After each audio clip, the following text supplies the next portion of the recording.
Hello and welcome to All Talk No Dice, the worst excuse for a D&D show you can find online. Just want to thank everyone for tuning in, and we hope you enjoy the show. Now, from last we left off, the Companions of Fate set off, tracing their steps backwards, along with your Leonin ally Duke, making your way towards Brenton. Along your journey, finding yourselves directly back towards the abandoned shack where Duke had once left an interesting sword standing with the old, now decaying orcish head of Cruel resting upon it. Gerald, you acquired the sword and then found yourself aching to learn how to properly utilise such a weapon. Thankfully, Duke was happy to give you a light sparring session that quickly turned slightly more vicious before Terra stepped in to aid you, as well as Rayloff just being on the cusp of joining in. Later on, further along your journey, tensions rose between Duke and Terra as she laid down the law of what he was not going to do anymore to your friends. Then, night took over, and after Gerald sated his own strange hunger, you found Duke with his things packed and left all of you with very little words. Finding the next day's travel come and go unimpeded, as Rayloff and Terra settled down after first watch, Gerald, you noticed the small dot of firelight as you all are only about half a day away from Benton itself. You headed over and found the injured goblin merchant Zerg, who had encountered Duke but was left with a hole through the knee. You healed him and gained all the information you could of what had occurred between the two creatures, only a couple of hours earlier, before you were gifted a crate of metal parts and wished a fond farewell from Zerg. Now, as Gerald is partly in the midst of staring across all of these strange metal pieces and clockwork mechanisms, both Terra and Rayloff, you guys now awaken and yawn against the breezy morning chill, gently beginning to warm as the sun continues to crest over the horizon of the Crawler's Respite. Only now, half a day or less away from the small pass-through town where this all began. This is where we pick it up. So, the sun begins to rise. Gerald, you are still amidst the small crate of larger and smaller metal pieces, all strewn across the sand-covered ground, and you just feel that sort of gentle warmth as the sun begins to rise behind you. I'm not going to be like actively trying to mess with it all, but I will just be sort of just looking at it all and pondering, could I even attempt to start putting this together? Roll a intelligence check for me.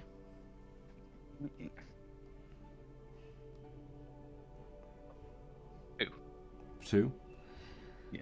You have no idea. It looks so bizarre yet precise, and it's just this weird mix of, well, surely this piece would attach to this piece, maybe just following the chamfer along the side, but then no, that can't work because there's two latches at the back and there's no divots or points it can latch onto. It's very confusing.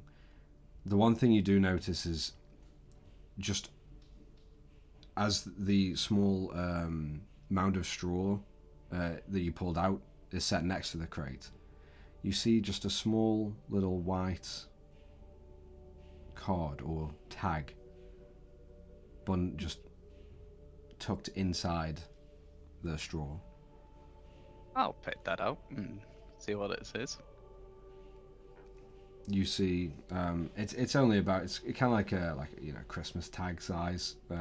They put on gifts, so yeah, just a few inches across and about an inch and a half tall. And you see scrawled on in black ink, in very, very nice cursive, is almost too proper cursive where you have to like look again just to make sure you're making out the letters right. Oh yeah. And it says AB Rotary MK2.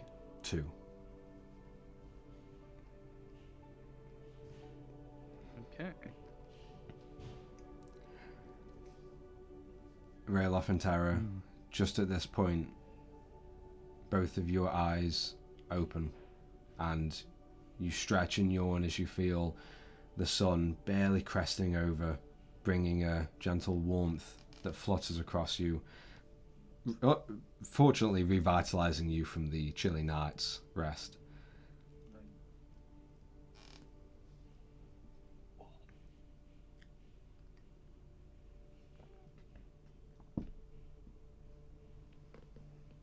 It feels good to be close to Brenton. Are we gonna set off pretty soon? Oh, you guys are awake. Aha. Come over here. Quick. Have a look. Look at this. What is this exactly? And more importantly, where did you get this? Is a bunch of parts, Rayloff. I have no clue what this is. And you just, what, happened across it in the desert? And on a starry night sky? Was it Starry DM? It was no clouds in the sky. You could see a few of the stars poking out. And yes, Rayloff. Exactly that. You stole it, didn't you? No. I went and visited the fire that we saw from, well, Tara spotted from the watch. Yeah, fantastic. And as it turns out, it was a goblin merchant. Oh, fair play. I thought you might have been Duke. Well, funny you should mention that. Apparently, Duke did actually visit our goblin friend as well. Our goblin friend was called Zerg, by the way. Fantastic. Right. And he was injured, so I proceeded to help him.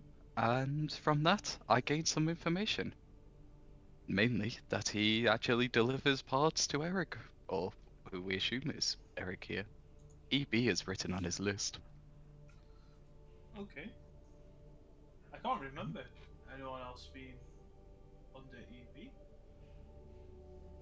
But that's fair. So he gave you this. Well, I did pay for it, but they said that, or were told, that they have no use for it now. Oh. So I got offered to buy it instead. And I did. Like, how much did you spend? It was less than 50 gold. Oh, okay.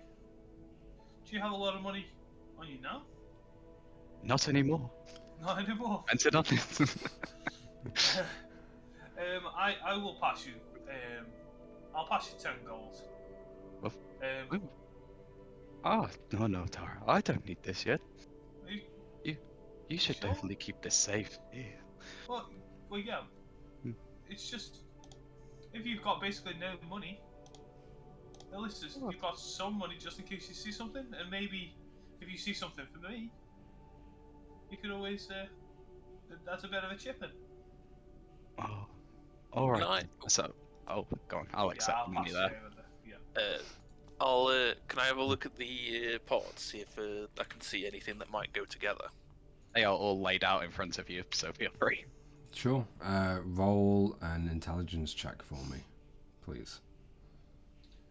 Sure. Do you have any idea what it could be, or did he just? Did he tell you about what they were? Well, no, I haven't a clue about that, but I do have a name for it. It's the AB Rotary MK2. Oh. Got 15, by the way. You notice a couple parts towards what could essentially be the base or a stand, almost like a tripod, except a small cylindrical disc and a small pole that fits just gently in the center with a weird ball hinge at the other end. And you're able to kind of have a look at that, separate those parts away from others, and with a slight click you just feel it and just snap into place as this basically small disc with the pole coming out through the center with the ball joint on the top. The rest of the rest of it, it's so immense. as Gerald, you also like move one of the parts off of others, and you reveal just tons and tons of just small cogs and even smaller little like notches and knobs and things that just protrude out from the inside of what would be an interior of a large cylinder. And just before that cylinder, you also find kind of like a small solid like cuboid box or cube like casing with multiple little marks and divots where some cogs would go as well. And it's just all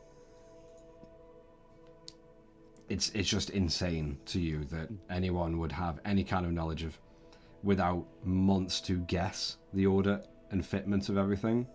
You have no idea how this contraption would actually go together in its entirety. But you have assembled a unipod stand, not bipod, not tripod, because it's just the one disc. So yeah. And within 30 seconds, you've figured out 2 parts faster than I've done all, well, my entire watch. Wonderful. It was dark. Yes. Definitely can't see in that. Yeah, you definitely can't. So, on the list that you saw, Yes. was there anything for Duke then? No, there wasn't. Okay. I did check. Was it something for Eric? Maybe you just wanted to see if he'd already done the delivery? Possibly? Not that I That's think true. about it. He didn't mention him taking anything. Just that he saw it, crossed off this one, and then left. Okay. Well, shot him and left. My God. Mm-hmm. DM, Yes. with the time that we were at Brampton, Mhm. did I see anything that's like a shop called something just had Rotary in its name? No. No. To your knowledge, even the word, I mean, the only thing that you can connect to Rotary is pretty much the rotations of a very basic clock or any kind of machine that has any rotating parts. That's the only thing that you can imagine might be linked to the word Rotary. But you've never seen any stores with Rotary written on the signs or any other direction towards that. That's fine. Yeah. How big's the box? I know you said it was quite large that Gerald struggled. Would it be able to fit into my bag?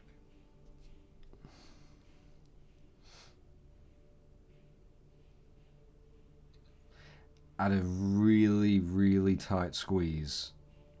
Okay. I'm trying to think, how wide is the opening for the bag again? Would it fit if we took all of the items out and put them in individually? Absolutely. Okay, it's not gonna happen. My brain was thinking, good idea, but I don't know what the pieces are, so that means I'm going to lose them unless I tip it all upside down. Yeah, so I have no idea. Question to DM: if I marked Yes. them, aka like 1, 2, 3, 4, could I then think about pulling out number 1 and item 1 would come out?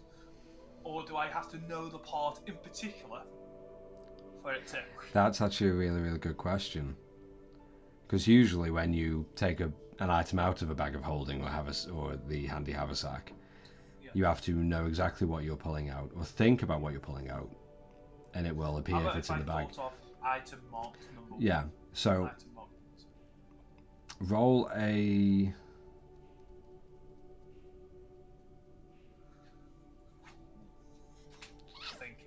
Yeah. Roll a d20 and add your Arcana. Okay. It's not going to work, I don't think. Arcana, it's right at the top. Yeah, no, it's 7. 7. You could definitely try, but Okay. thinking over it, from your fairly like underdeveloped knowledge of Arcana and how certain magical items may work, you're not too confident that that would work. You can test it.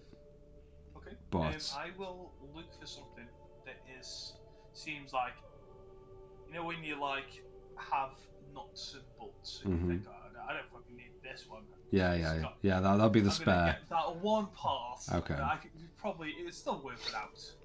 I'm gonna try it. Let's see if it's a screw. Okay. Well, I'm gonna ask you to roll an intelligence check or investigation to try to discover which is the least useful small part. It just seems like obviously I have no clue. Yeah, exactly. So roll intelligence or investigation, your choice.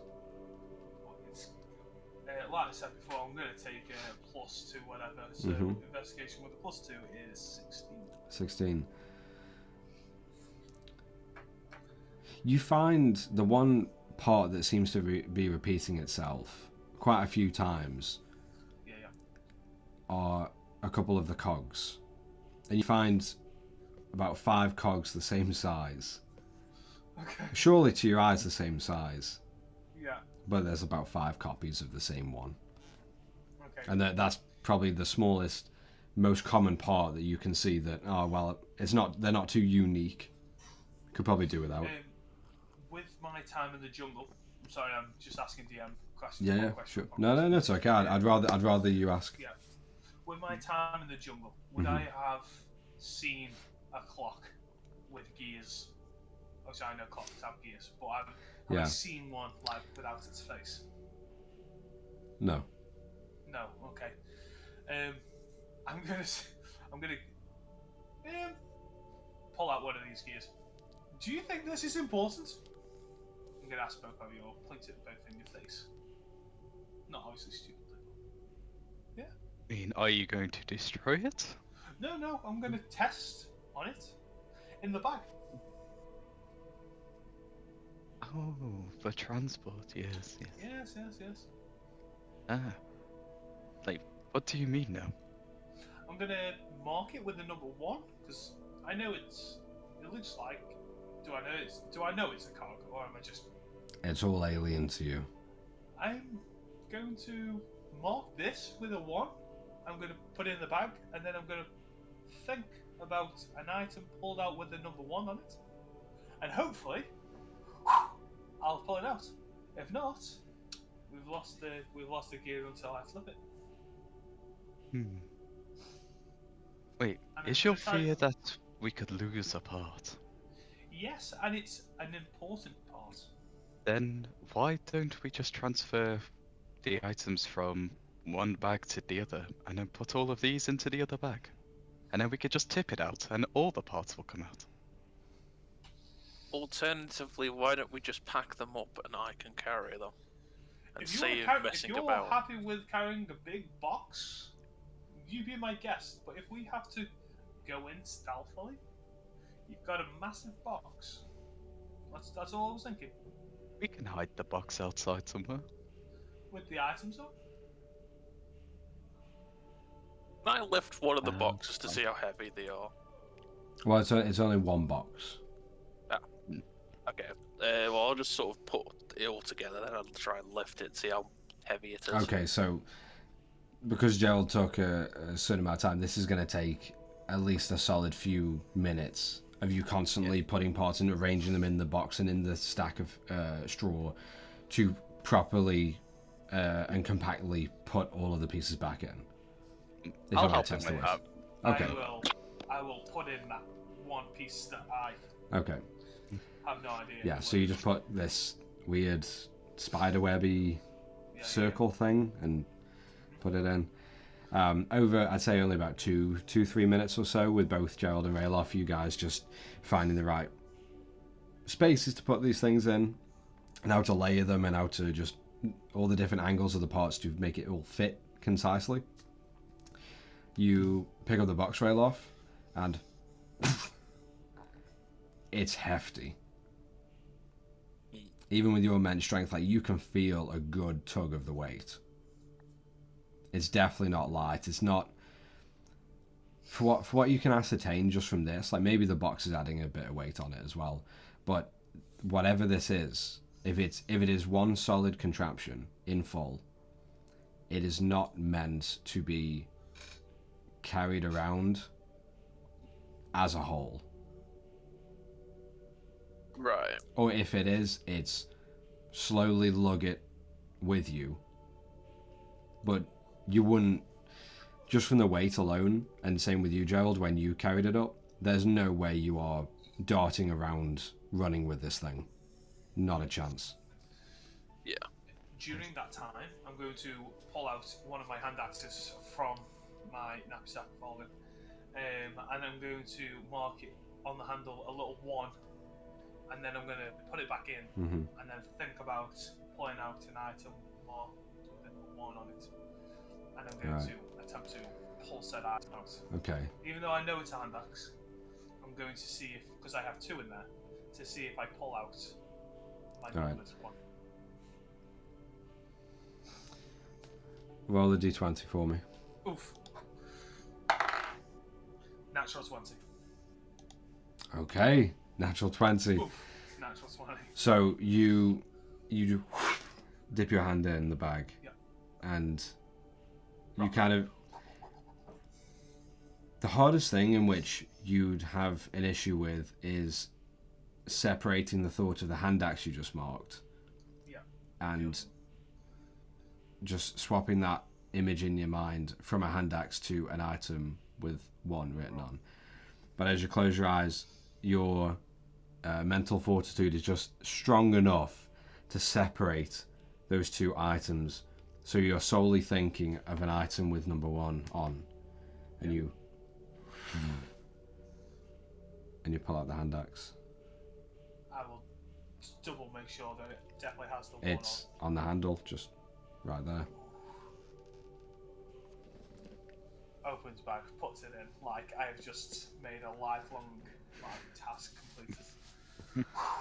I even pick up Mogwai's paw and give it a high 5. You just see Mogwai just.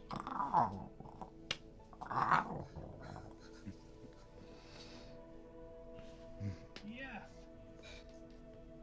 Although, if you're carrying that box so real, it looks like I'm traveling with Tara.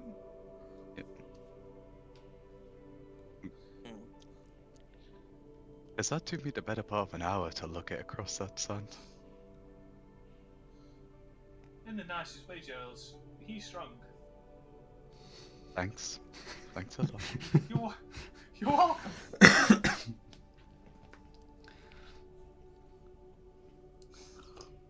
Well, Now that I don't know if you saw, I can actually pull out items with the numbers on it, which is fantastic.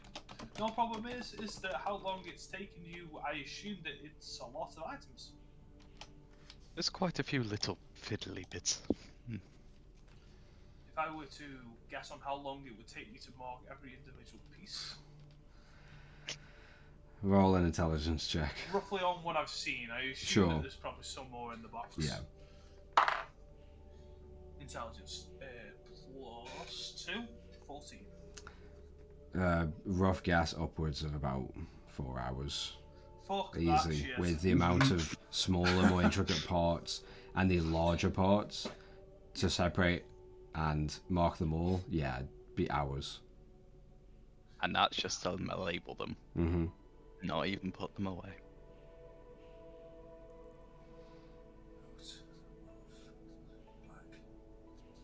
Okay.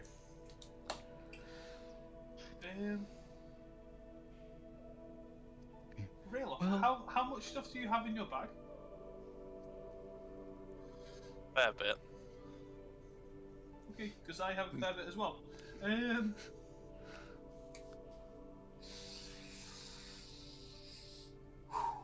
I have no idea.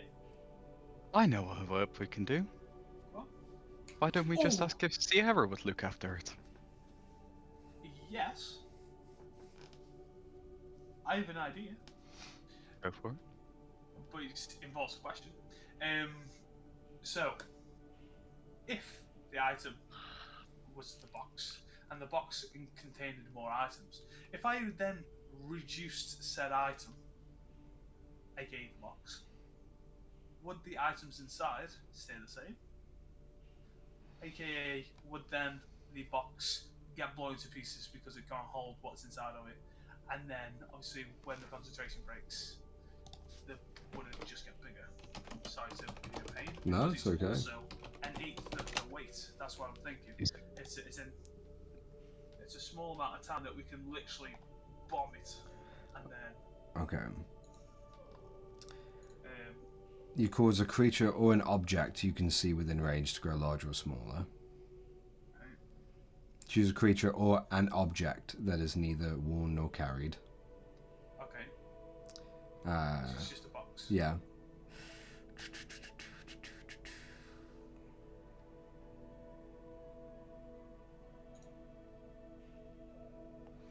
I would say, albeit the items inside the box you cannot see, the only object you would be reducing would be the box itself. So if you were to reduce it, it would reduce, but go into small wooden splinters on the ground that you could probably pick up with a handful.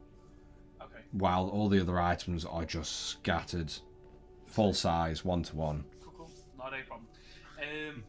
So how yeah, okay, no. Okay. Couldn't you make me bigger again to make it a bit easier to carry? I could. I could, but it only lasts a minute. Ah. And it's actually better off if I reduce it because it's an eighth. Where if I enlarge you, you only have double.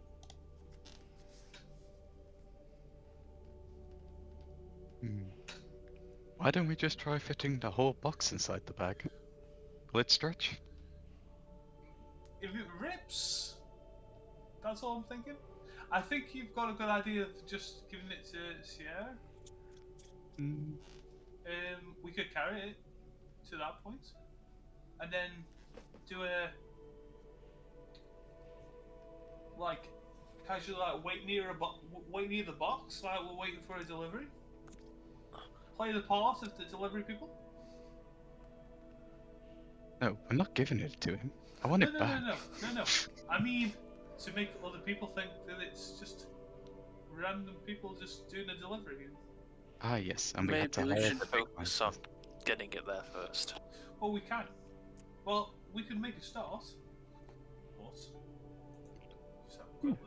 You put the box on the Doom Whisper where I was, just between your legs.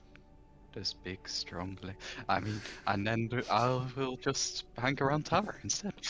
I'm just gonna give you just a questioning stare for a bit, but then I'll start putting me Doom Whisper down. Alright. So, Railoff, you begin to assemble the Doom Whisper. Again, taking moments now that all of you have gotten used to how these things operate and how to set them up, how to dismantle them as well. So, you begin to set it all up and get ready. What are the other two of you doing? I am just seeing what I can actually turn into. Oh, no, yes, maybe. I'll let Tara get his ultimate ready, and I'm just going to basically just neaten myself up.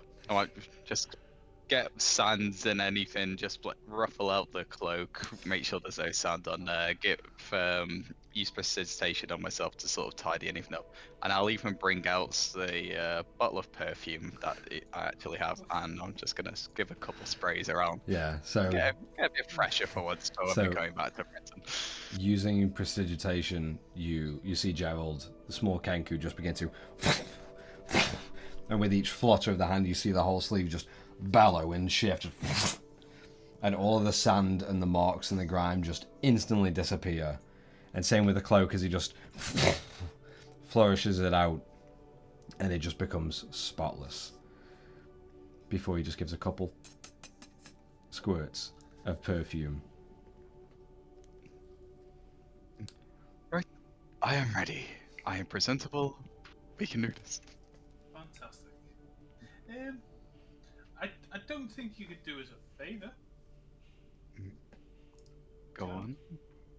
You know how you did that? Could you do it on us? I mean, it's a lot of effort. It's just because I don't want to look like a tramp and you be fine, and then it, makes you worse. I suppose. And I'll just go. And I'll cast precipitation on Tara then. Okay. And All of your robes are instantly clean, dry, sand-free, and it just feels so fresh. Yeah. And are you next? Sure. I will then also cast that up on Rayla. Okay. So, is Rayloff going to be the beast that holds the box? It's looking pretty good. Awesome. Well, Rayloff hopes that the Doom Whisper will take the weight of it. Be fine. It's slightly lighter for me. I'm gonna gingerly lower the box. Well, I'll put the box onto the Doom Whisper to see how much that goes down first. Well, you set the box on it, and the board itself just like digs partly into the sand.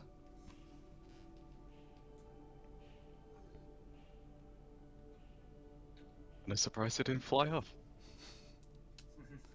Maybe it needs a person to control it. It's a smart board. Is there enough room for me to actually stand on it around the? Yeah, I mean, it was what, about 2 feet in length? You could sit on it. So you could definitely put feet on either side comfortably, especially with your longer legs and bigger stature. I'll try use it then. Very slowly. You get on the Doom Whisper and you grab onto the sail and you just begin to slowly lean forward on the board, and it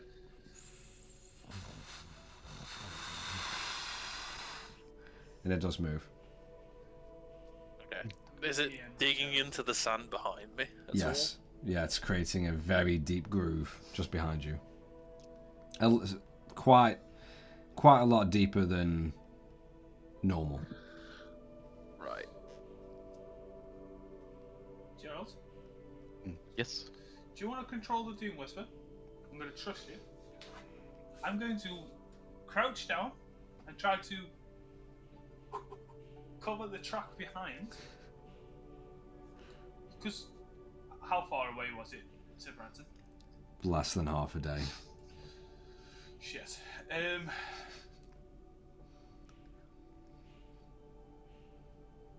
If any of you want to gauge on how, just if you can ascertain precisely how long it'll take. I would like to say that I was asking on how Yeah. long it'll be. I'll Okay. do the right. I'd say just looking at the sky for the weather, looking across the dunes and looking off in the distance to, you can see the small like sand bowl town of Brenton off in the distance. But yeah, roll a survival check for me. So, 18 plus survival of 7, 25. Fucking hell. Okay. Nice, isn't it? Nice though. Yeah, so you very quickly like gauge, just as you take in your surroundings, very common of what you had always been doing and what you'd always done, especially in the forest, just a different landscape to look over. Easily, Green, yellow. yeah, easily you estimate 4 hours or so. Does it seem like Rayloff is travelling slower, or does it seem like the weight of the boxes? Well, just at the attempt, you can see the trail behind him, is definitely set deeper and more prominent. You haven't really moved anywhere to normal, like your full speed, to see if he is slower or not. Okay. But yeah, you'd say maximum, keeping on the right track, keeping on the sand dunes just before you get onto what is only the roadway passing into Brenton. About maximum 4 hours, possibly less. Okay. After you've asked Gerald about saying, "Oh, can you control the sand dune?" Yeah. I was gonna, at least you finally recognized the person with the greater talent. You're one funny guy. Let me see if I have anything that can... Ooh, yes! I'm gonna get the 2 hand axes. Okay. I'm gonna hold the hand axes handles. Yeah. I'm gonna indent them slightly, so the sand that is being dug out, it's going to now. Okay. Yeah. Okay. Kind of like like the farming equipment, where they like turn over the dirt, but inverting like it so it coats. Yeah. Yeah. Kind of like a hoe, but the reverse action of a hoe. Yeah, so it's going, it's filling it back in. Yeah. Okay. Yeah. I like it. That's awesome. Yeah. So I'm gonna hold on and hope that I can keep a hold and do that for that time. Okay. So, what are you all doing? Are you all beginning to traverse now, or just? I feel like that's a solid shout. Yeah. Now that we know how we can move, where we're going to, blah blah blah. Right, Rayloff, lead on. Bring us to Brenton. I'll start picking up speed. Yeah. Although as you, slower than. yeah, as well as you all begin to just coasting through the sand.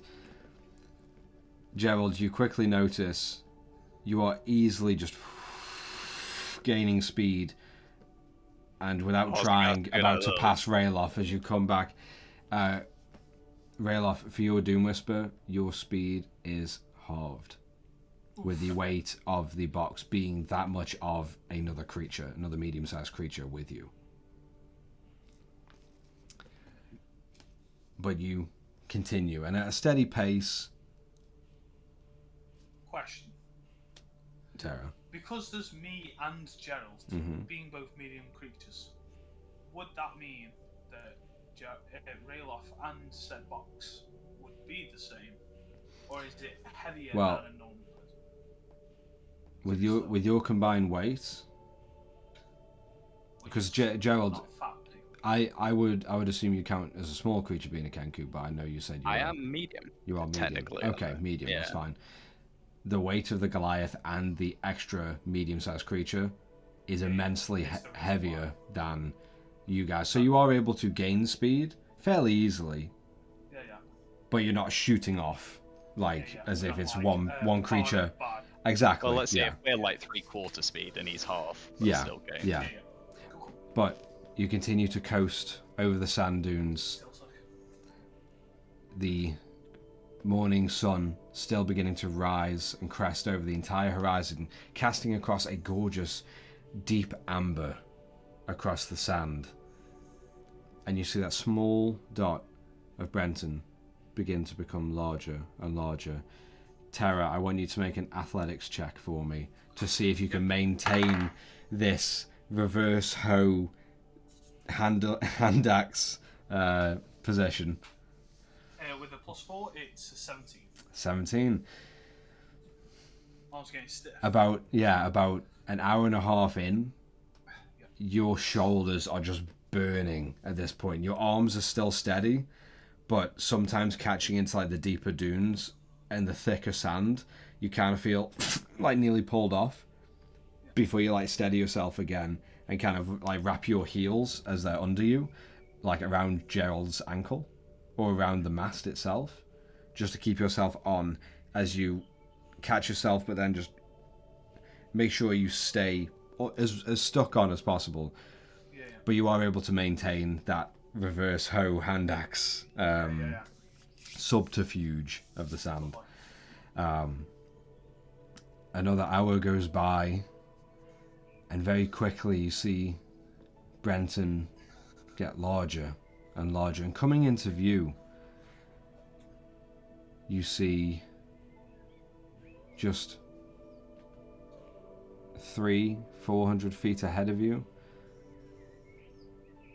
just barely cresting into, I'd say about 400 feet away from you, you see in front of you, you see a small, like, hand-pulled cart just slowly making its way further and further. At about 200 feet ahead of them, you see the open gates and the Mazia roadway leading in, the Meridian Road leading in to Brenton. And through the open gates, you see dotted around the roadway is just easily 12 guards, 6 on either side, all still in the ramshackle, like, presentory armor, but you can almost tell that they've, like, scavenged some extra swords and bucklers that look slightly at different points of age and use. Some armor bits falling apart, but others new and pristine, or newly made, or never used. But you are just coming up to the last couple hundred feet, and Gerald, you see the familiar hand-pulled cart in front of you, just gaining smaller and smaller and smaller. Hey, do you see ahead? Tara, you can't, but don't worry. Rayla, you see ahead? That's the guy who sold me the box. Great. Could say hi. Or are we avoiding him? We can say hello if you want. It looks like he's traveling well. Come Great. I'm sure he is doing better with a lighter load. I'm gonna try to get up and move hand axes now and put it in my bag. Realising my arms your arms, as you put them into your bag, your arms just drop, and your arms are dead. They are so exhausted over the 3.5 hour period of just nearing a full extension, and just holding. Your arms are fatigued. Guys, you're gonna have to do all the arm stuff for me. But nothing's changed though. You're funny. Let's go. As you continue that last little journey, just coasting through on the Doom Whispers, you come very quickly up to Brenton's open roadway, and just as the Meridian Road and the sand dunes begin to separate, the Doom Whispers themselves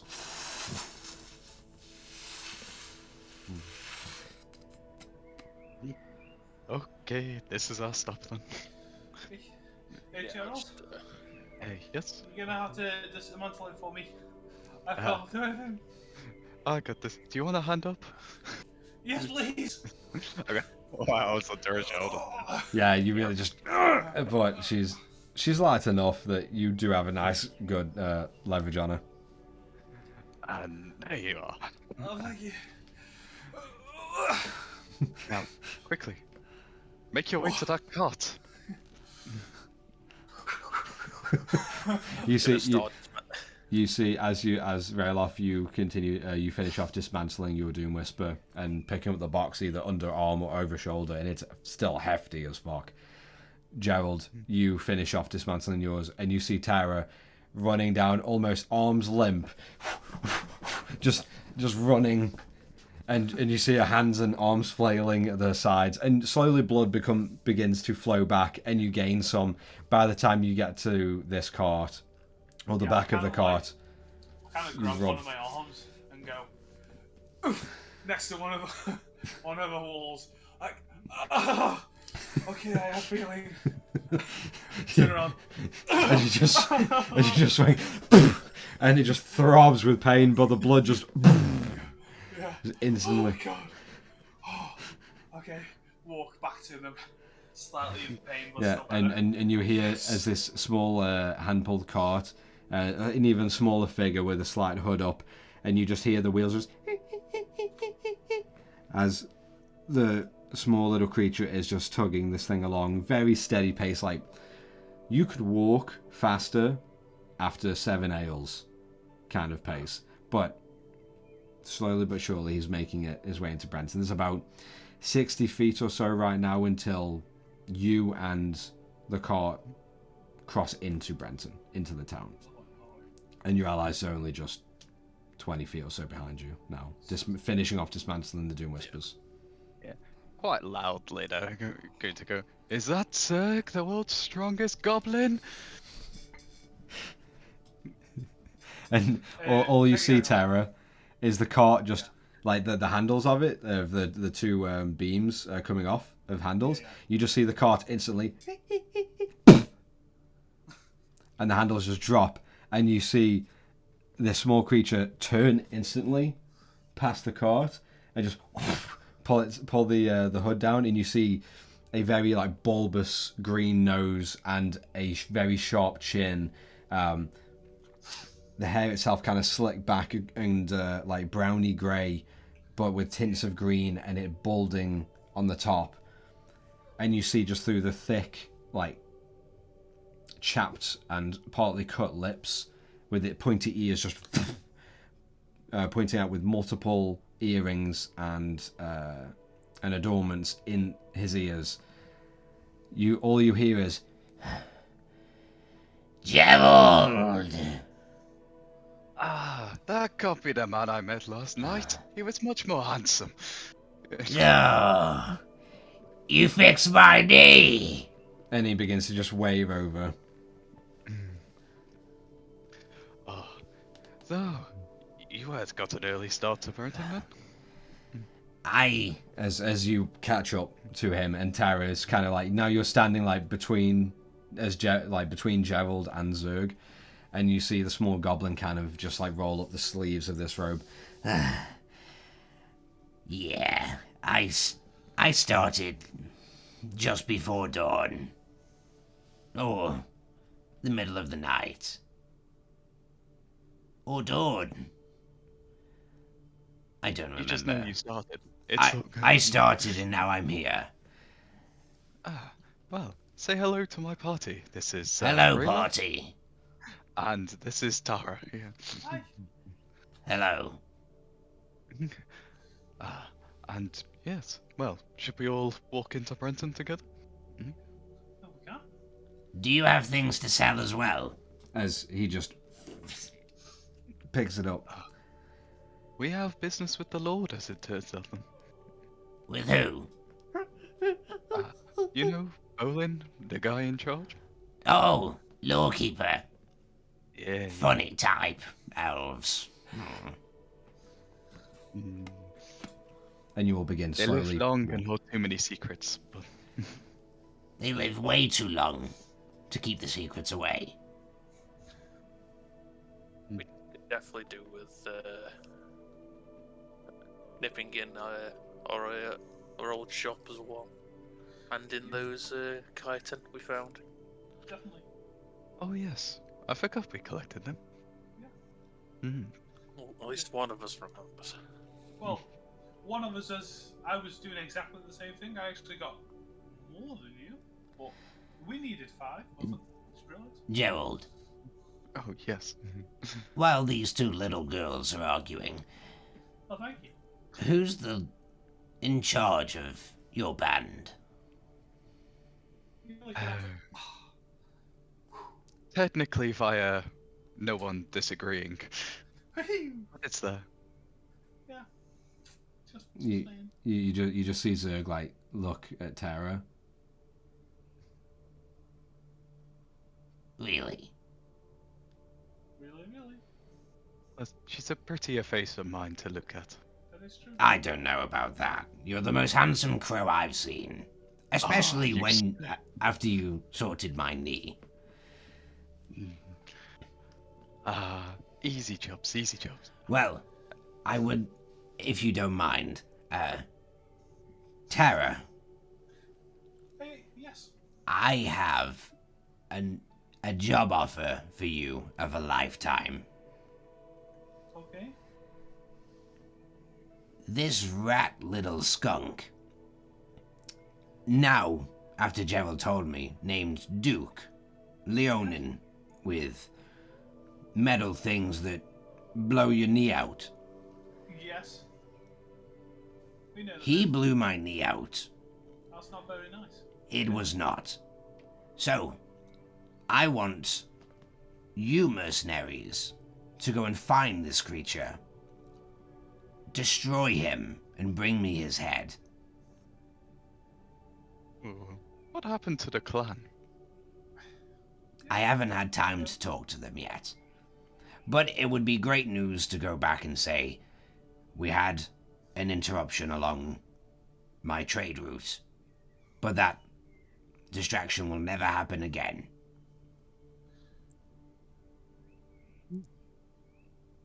Okay. Well, while we're in Brenton, we'll think about it, and we'll get back to you. When were you planning on leaving? I will be leaving.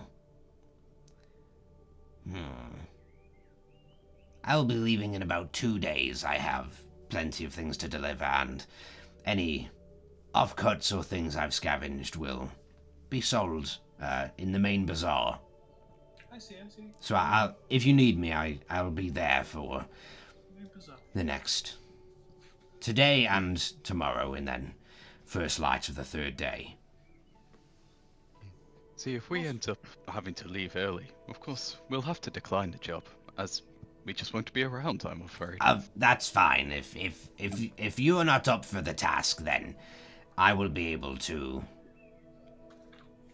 assort my clan and let them take vengeance on this creature.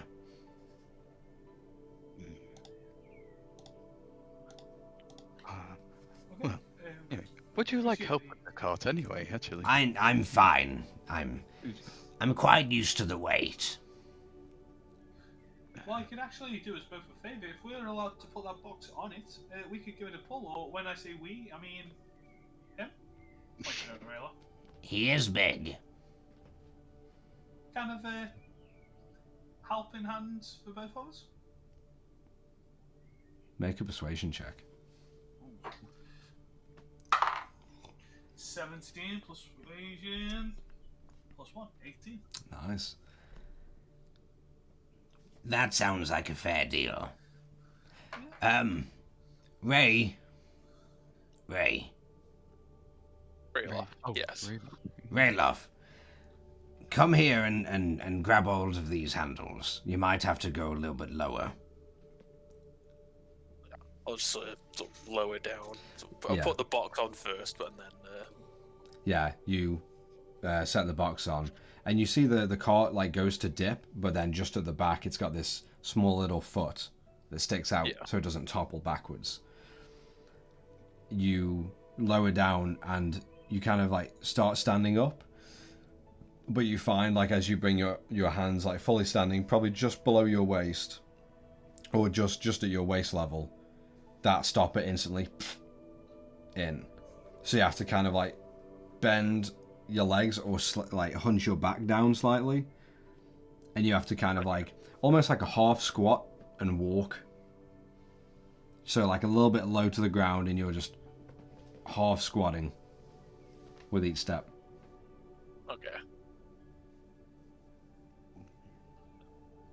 Yeah. Well, is it Nice. my How- internal You're high alright. now? I'm gonna say this good. How does that feel?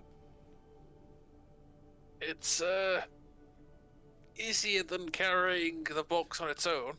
Come along then. There we go. No complaints. It's all good. And Zerg begins to walk forward and make his way through back into Brenton. Yeah. I'll follow with the. Cars. All right. daughter. So As we carry on that last little bit Mhm. there, Zerg, have you ever frequented the breeze between the knees? I've been there once. It was a complete dive when I went. Ah, yes. Things are changing now a bit. There has been strange rumors of birds just appearing and making the entire place lively, and huge queues outside the front. Yes, You know how ones someone with would do huge this? egos. You know how It's someone would amazing do how this they fit behind in there. someone? I'm gonna kind of do this behind him. Mystical bird. What can I say? It just happens. I might have to return for a slight drink in the evening. And I'm pretty sure if you mentioned my name or any of us in passing, I'm sure you could get a free drink out of it. Between you and me, I sell and deliver to 3/4 of everyone in Brenton. I could get a free drink. Oh, fine, show off. It's like Speaking- I need your name more. Speaking of your Pulse of stuff, the trade. Zerg, Yes. this box that you sold to Gerald, I don't suppose that there's any instructions on how it goes together at all. Why would I know? I didn't know. I'm just asking if it did. Did you find any instructions in the box? No. Then there is no instructions. Right. Well, it was worth a shot anyway. Yes. I have been having a debate of it myself on that rail up actually. I have a feeling if we go to the mill, we'll have some answers. Mel. Yes. Right. Have you never been inside a mill? No, actually. Well, those wheels with the spikes on them, Yeah. they're inside mills. Okay. So if they Is it know about, important? well, if they know how that goes together, surely they can figure out that. Yeah. Well, but Go on. the better idea than we might have on our own. Assuming Sierra doesn't get anything. Sierra? That's not the right name, is it? Yeah. There it is. Just as you're passing the border and into Brenton, you find one of those 12 guards quickly. Halt! What's your business here? This one, pointing at Zerg, is a... I can speak for myself. Okay. No problem. Delivery from the Utkar clan. Yes, of course. Pass through. And you all. We're here to speak to the Lawmaster Bolin. Now I'm going to take out the note that he had gave us and hand it over to him. And you can, very easily you see this guard is very untrusting and very in disbelief of mentioning that you have an audience with the Lawkeeper as he takes a note. But the contract anyway, and My apologies for stopping you at the gate. And he passes you the contract back. You're only doing your Please, enjoy Brenton. Thank you. Enjoy your shift. have there been any disturbances while we were out in the last few days? No, we were told to convene around the main gates in case, that's all we were told. No, that sounds about right. Carry on clearing Carry for on. such a good job. Thank you very much. Have a good day. You too. Carry on. And you just hear Zerg grumbling to himself as he looks back to you, Rayloff. Come on, come on. And he just turns and you just hear him grumble out loud. I hate stating your business.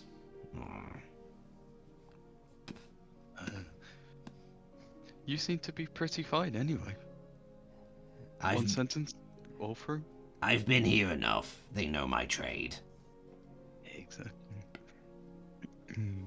Suppose, do you get searched often then? I used to. Used to. Before a little incident. Sorry for asking, what kind? It was the god's mistake. He goes rummaging in. I have plenty of deliveries, all for a smattering of families, children, business owners, but then, on that particular day, And looking to you, Gerald, just for a second. the recipient, EB, Oh, yes. had a few deliveries, along with whoever was marked AB as well. And knowing roughly of what kind of items they have, not that I ever looked or snooped in, just the heft and the jingle. I knew metal was in there, but that's about it. You get to know these things after being here so long. But this guard goes in the back, demanding that he must search over every item as a goblin from an unknown clan at the time was approaching and entering his fair little town. But he rummaged with something a little bit too rough, and my entire cart went. You saw bits of him scatter for miles around. But that quickly made sure everyone else refrained from touching anything in my carts. Or anything of my clan's delivery carts. Word quickly spread of the one god who got himself blown to bits from an Utkar delivery cart. Now I see why you don't have horses. We don't want too much rummaging of whatever packages they are. Not after that. What did you say? How often do you do deliveries? I go back home and stock up everything that has been collected or ready for delivery, whether it was shipped or sent to us and transported to us before, or made at home. And I go out every month with a large haul on my back, and I stick along a fairly nice trade route leading out of Ferrisweir onto a trade ship over to Graldheim and all along from north to south. Most of the time. Unless something goes wrong. Which it hasn't ever since silly little prick decided to put his nose where his business didn't belong. That's very stupid of him. How long ago was that, if you don't mind me asking that question as well? How old am I? Oh. Can't be anything above 60. You are a charmer. About 5 years ago. Oh, okay.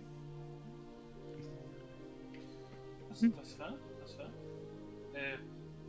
Yeah, fantastic. Thank you for that a little bit. Oh, sorry. Another question. How is your clan well known? Obviously, it wasn't at the time, but is it very well known now? 2 silver. For the information? For my time. For your time? You know what you fucking want? Pockets 2 silver real quick. Yeah. The clan is fairly well known in the trading industry. Trading, but more over deliveries and couriers, to a degree. Awesome. Thank you for that part of knowledge. Thank you for the silver. Well, and before she spends the rest of our silver, let Ah. us, we need to silver? depart and get our own business sorted. Very well. Would you like to take your very hefty box off of my back so I can take this to where it needs to be? I paid some decent gold for this, so yes, I will. And as you fall it off, you and you just like feel it straight away go into your waist, and you just fully arms extended, locking them in. I've got this. Maybe you should have waited for me to lift it. Well, good luck. Also, Have a good day. also move off to the side.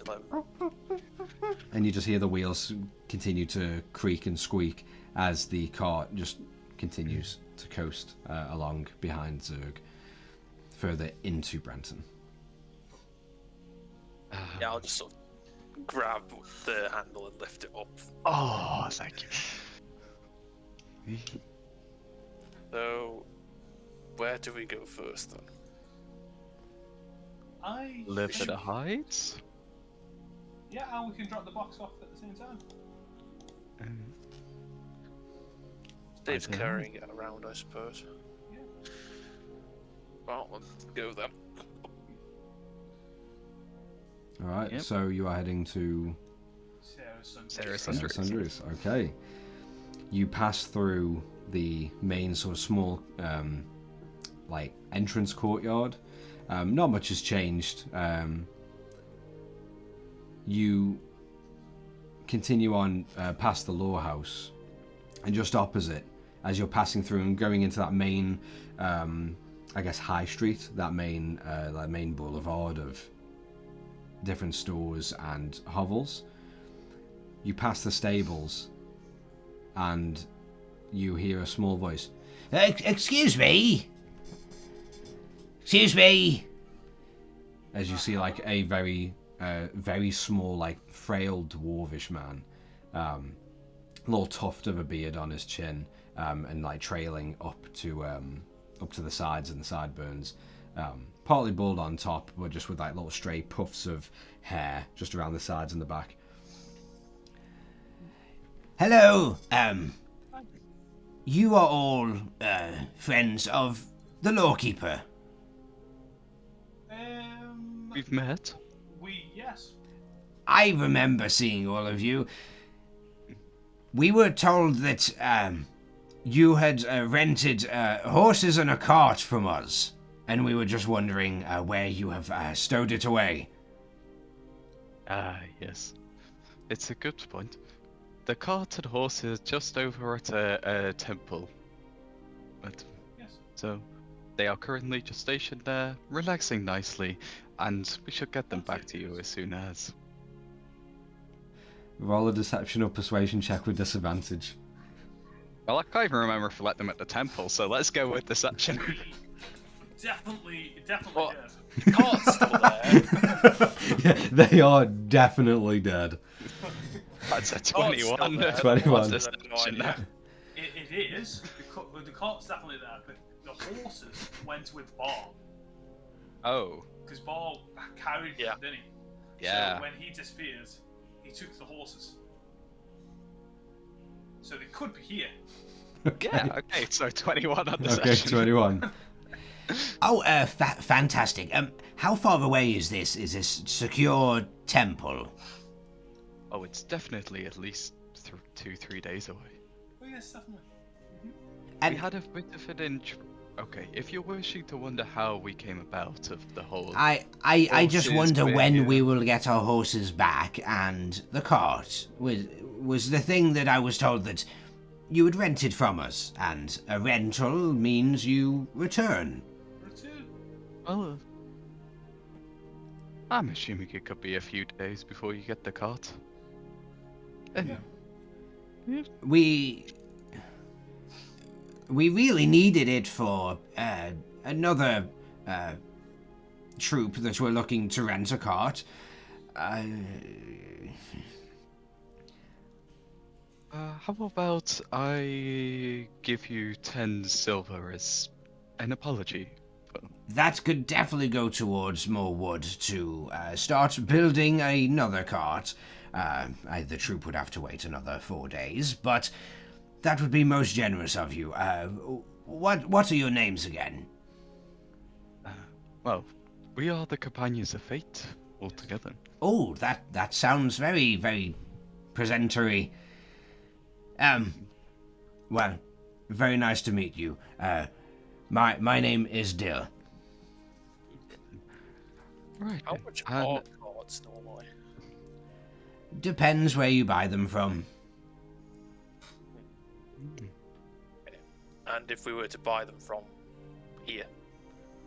If you were to buy a cart indefinitely from here, that would be,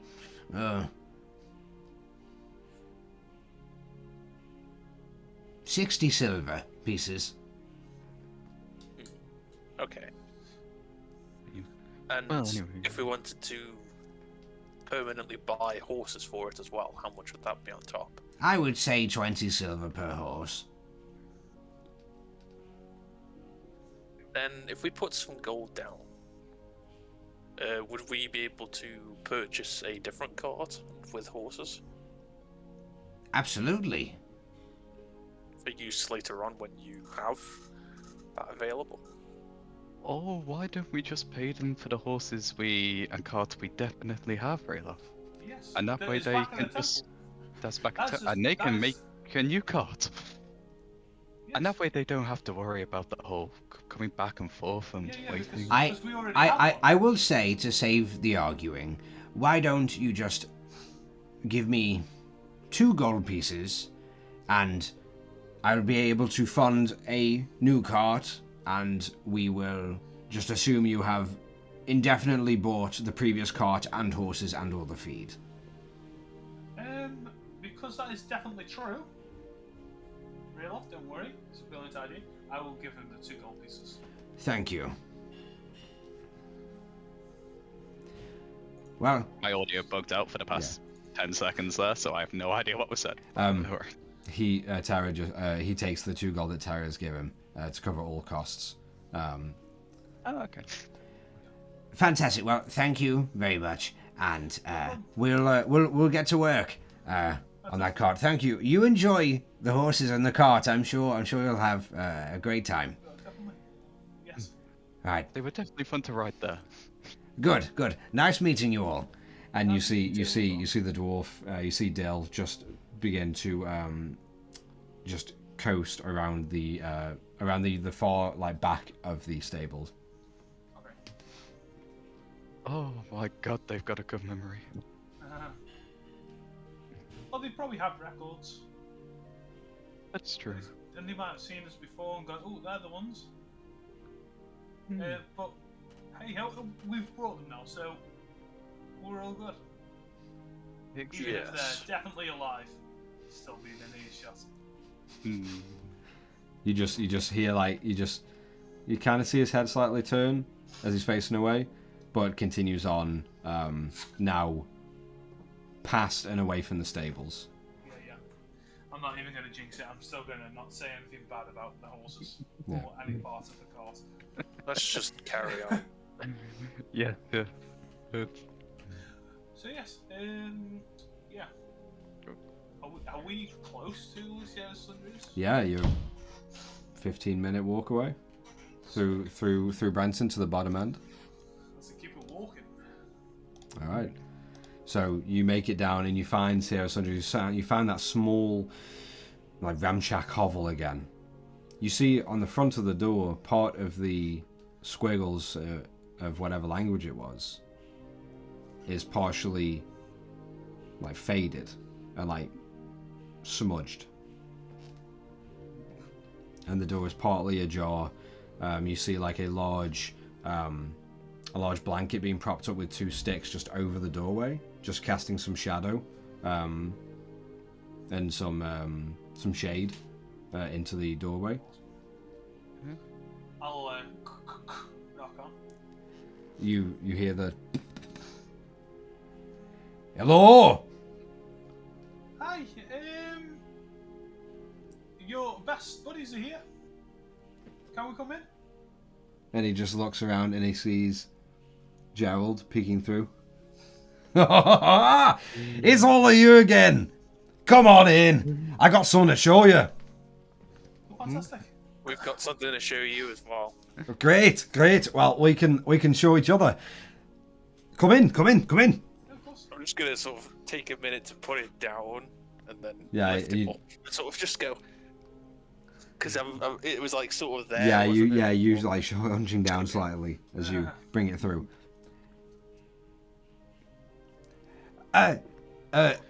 Crow, Gerald, Oh, yes. look at this. And he What does it display? he motions over to a small wooden chair with like a small one single kind of like restraint strap on one arm, on one of the arms of the chair, and you see a weird mess of like string coming down from the beams, and just holding up this like weird like silicone kind of clothy tube, and on one end of the tube is this like small little, very fine little like dagger needle point of like jagged metal. And at the other end you see this big like large boiling flask, or this large like round bottom flask of glass, and it's like about a third full of dark red crimson.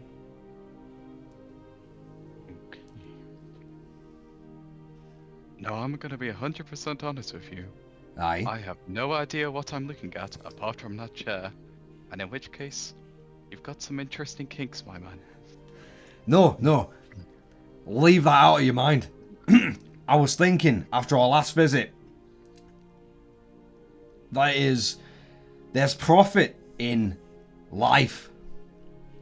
Yes. So I thought, well, while I've got nothing to do when I close the shop, or I'm just having a steady day, I thought I'd set this up. And, I mean, look, and he pulls his sleeves up, and he's got like small little like patches, and you see scars all over his arm of like little like pricks and stabs into the skin that are like slowly healing. Some are infected, others are fairly fresh, all up around his arms. So, and I thought, well, if they ever come by again, or anyone does, if they need any blood, we've only opened a few taps on each arm. So then, you know, it's a lot easier. Look, I'll show you. Come here. And he just sits down in the chair. You see, so you get the tube and you... And you just see instantly, like, the small, like, fine, like, dagger needle point jam straight into his arm. You see some blood just go... Just spurt out a little bit. And as it does, you just hear him go, "Oh, no, don't mind the mess. That's just what we call a little spillage." And you just see like him just jam it in and then begin to just squeeze the arm around. And you begin to see just in that flask where the tube is connected through it, like looping around and all the way onto the desk, just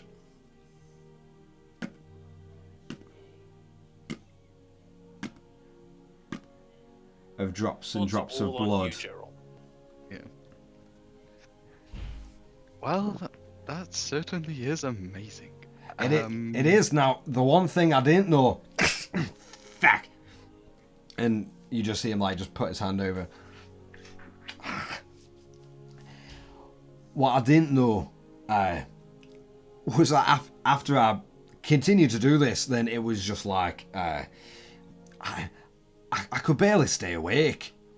I don't know why. That's probably blood loss. Yeah. Nah, it's probably the infection. But other than that, I've just been making sure that every day, every morning, I just, get a little bit more out while I can, but still have enough energy to sell and offer my wares up to anyone who comes through. Yeah. You can see Gerald debating a lot in his head, and he's like, So, did you get what I asked for while you're on your journey? Just gonna move my knapsack over and just start pulling out that kite and just lining it onto the table. Yeah.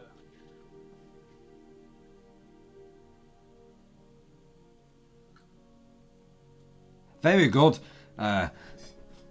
So,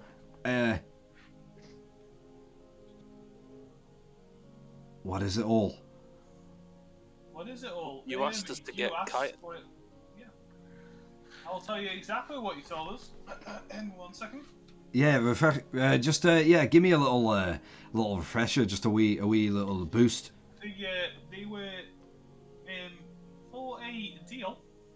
You wanted us to collect you 5 husk hides, Aye. and to the husks said Sierra sent us before Ben said killing them, which we also did. You just see his eye begin to twitch every now and then. I just do want to say Aye. that we dealt with the husks, but not only those 5, all husks. And So these are actually very rare. well, that's outstanding. Did you let him know that Sierra sent you? I did. Did you not hear me say that part? I was just double checking, and I just That's perfectly fine. now look at me in the eye. Yes. Sorry for the twitching. I think it's the blood loss or the infection. Okay. One of the two. It's okay. So, did you say Sierra sent you when you were demolishing them? Before I killed them, and afterwards.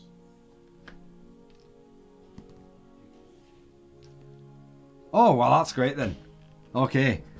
Fantastic. So, what did I... It's going to be tasting like the blood from the end of the tube, I think. Just Yeah, you don't really get to the tube, but you do... Oh, sorry, for like the needle point. For the...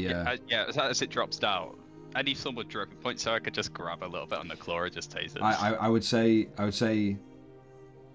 very faintly, the tube that's going into the flask, like just like to the lip of it, there's like a little bit of blood that's just like amalgamated and around the lip of the flask.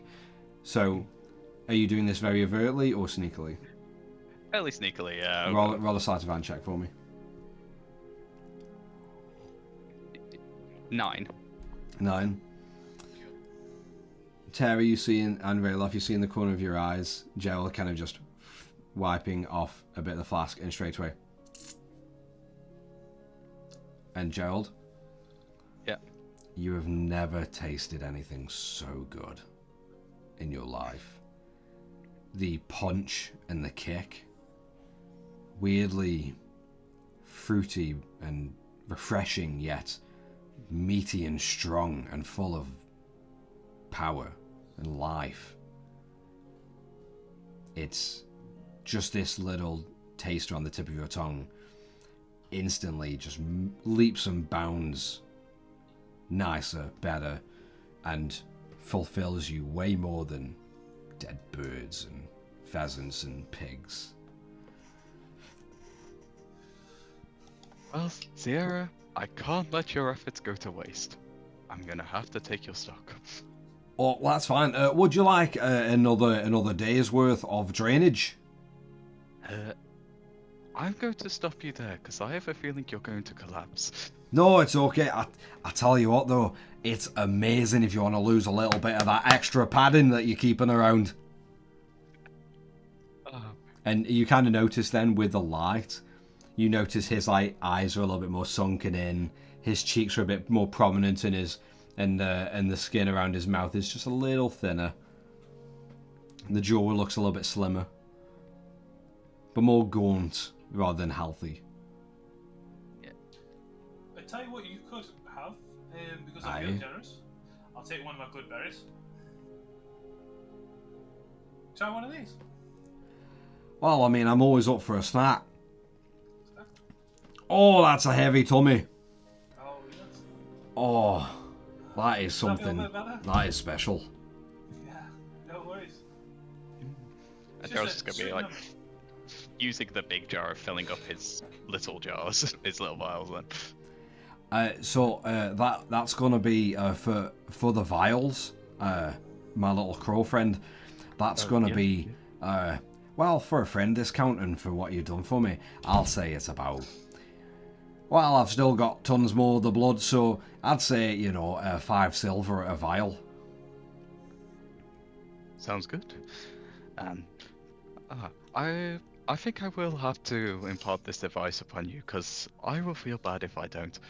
You need to stop doing this daily. You can do this just the hour or so before somebody wants it, and take a break afterwards and eat something. Alright, so I can second him. right, so you're telling me that like all I need to do is just like when a customer comes in and says, "Hey, I want some of your blood," then I can be like, "Great, let me get it out of me." Exactly, yes. Got you. Okay, understood. So a wee bit of confusion at the start, and when I first started filling up that big flask, I was thinking, I feel really faint after the 5th hour. But It's going to be there in amazement. But the thing is, though, Gerald, I knew that you loved taking my blood that much, and since we already opened a tap, I mean that first tap, by the time it came to my head, that had already like closed up. So I thought, well, I can make a couple more taps just for easy access and quick drainage. Just for when you do return, you can have as much as you like. About that, I'm just going to tap onto his arm and just, cast what's it called, Cure Wounds, just deal with that. Alright, roll for the healing. He can take 1 point of healing plus One. spell casting, so 7. in 7, total. nice. You see on both of his arms, all those little scars, fresh and infected, all just to normal skin. Oh, I'm clear again for more drainage holes. Whoa, slow down. Now I'm just gonna grab his arm a second and just allow me here. I'm going to just drag my claw and do like an X essentially over a main vein, giving him a red mark essentially, so it's a little bit deeper. Oh, okay, that's a lot nicer than jamming the knife in me. So that is where you aim, and you do it the same place. Got you. Okay. I'll try and remember that place. Also, you should probably wrap up where you've done it after you finish, if you are going to carry on. Right. Keep it clean. Well, I mean, look at me. I'm just the embodiment of what clean means. Well, exactly, but a nice wash near would always help. Oh, I need to wash it too. Just a little. Keep it nice and clean. I know you're in the embodiment of clean, so you know exactly what I mean.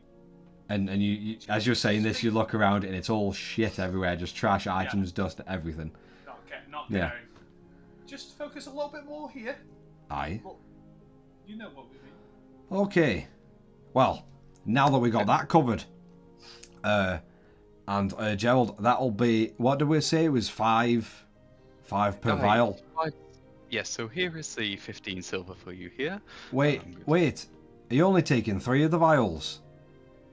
Well, I kind of have to make... What happened to the other 12? Hold on. I just going to... Wait, there were 12? I had 5. You took... but no, You just took 3 from me. yes. But there's enough there to fill like at least 12 more vials. Do you have any more vials? I do. And he just slams them on the desk. And you hear that rattle of vials. He's got more than enough. Let's just say it's another 5 copper for each little vial. Well, go on then. Why not? I shall Okay. then fill up. I'll use prestidigitation first across these vials. Yeah. And then I'm going to fill up. Yeah, we'll go 7. Okay. 7 of the vials, which, well, 5, 3. We'll give him 1 gold. Fuck it, I won't even Okay. bother at that point. We'll just drop it. You're And you can too have this. generous for my health.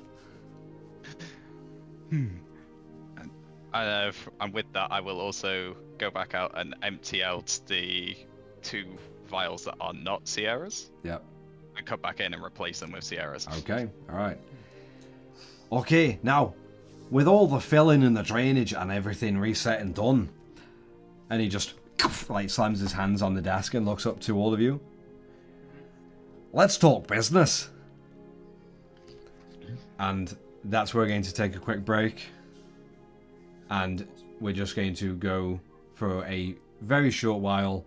While we have the break, go to the bathroom, get some snackies, whatever you need to do.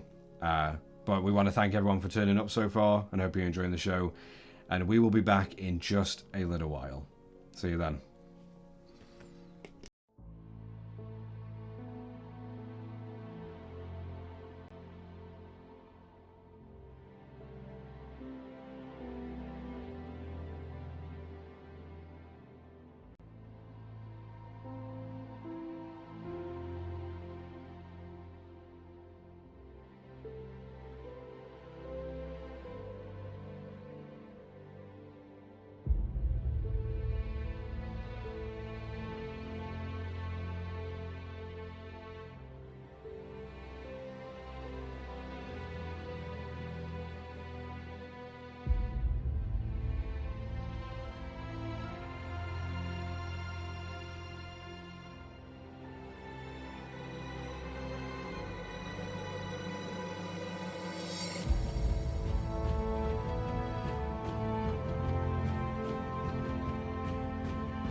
Hello, and welcome back to the game. We are back, and as we come back into the game, after the party have finally made their way back to Brenton, meeting Zerg, the goblin merchant, along the way, and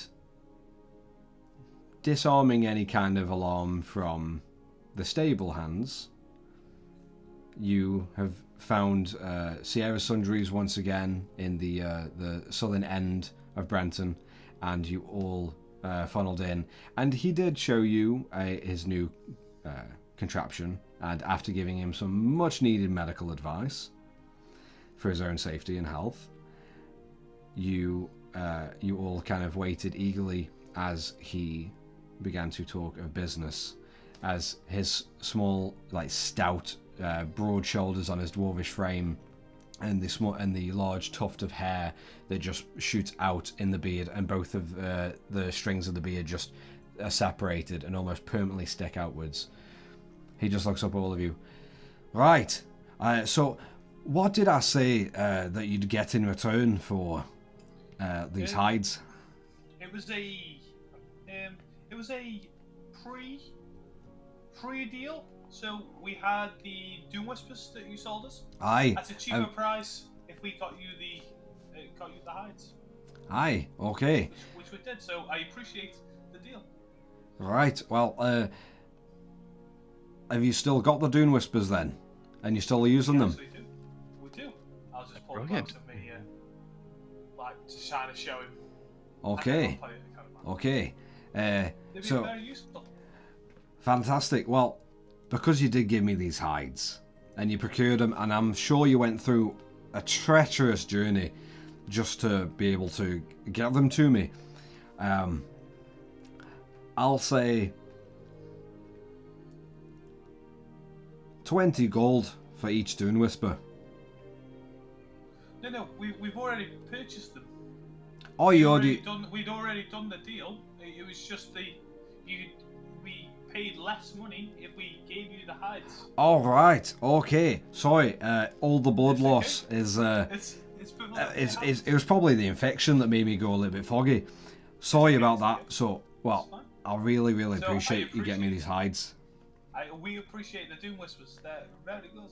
And you know what?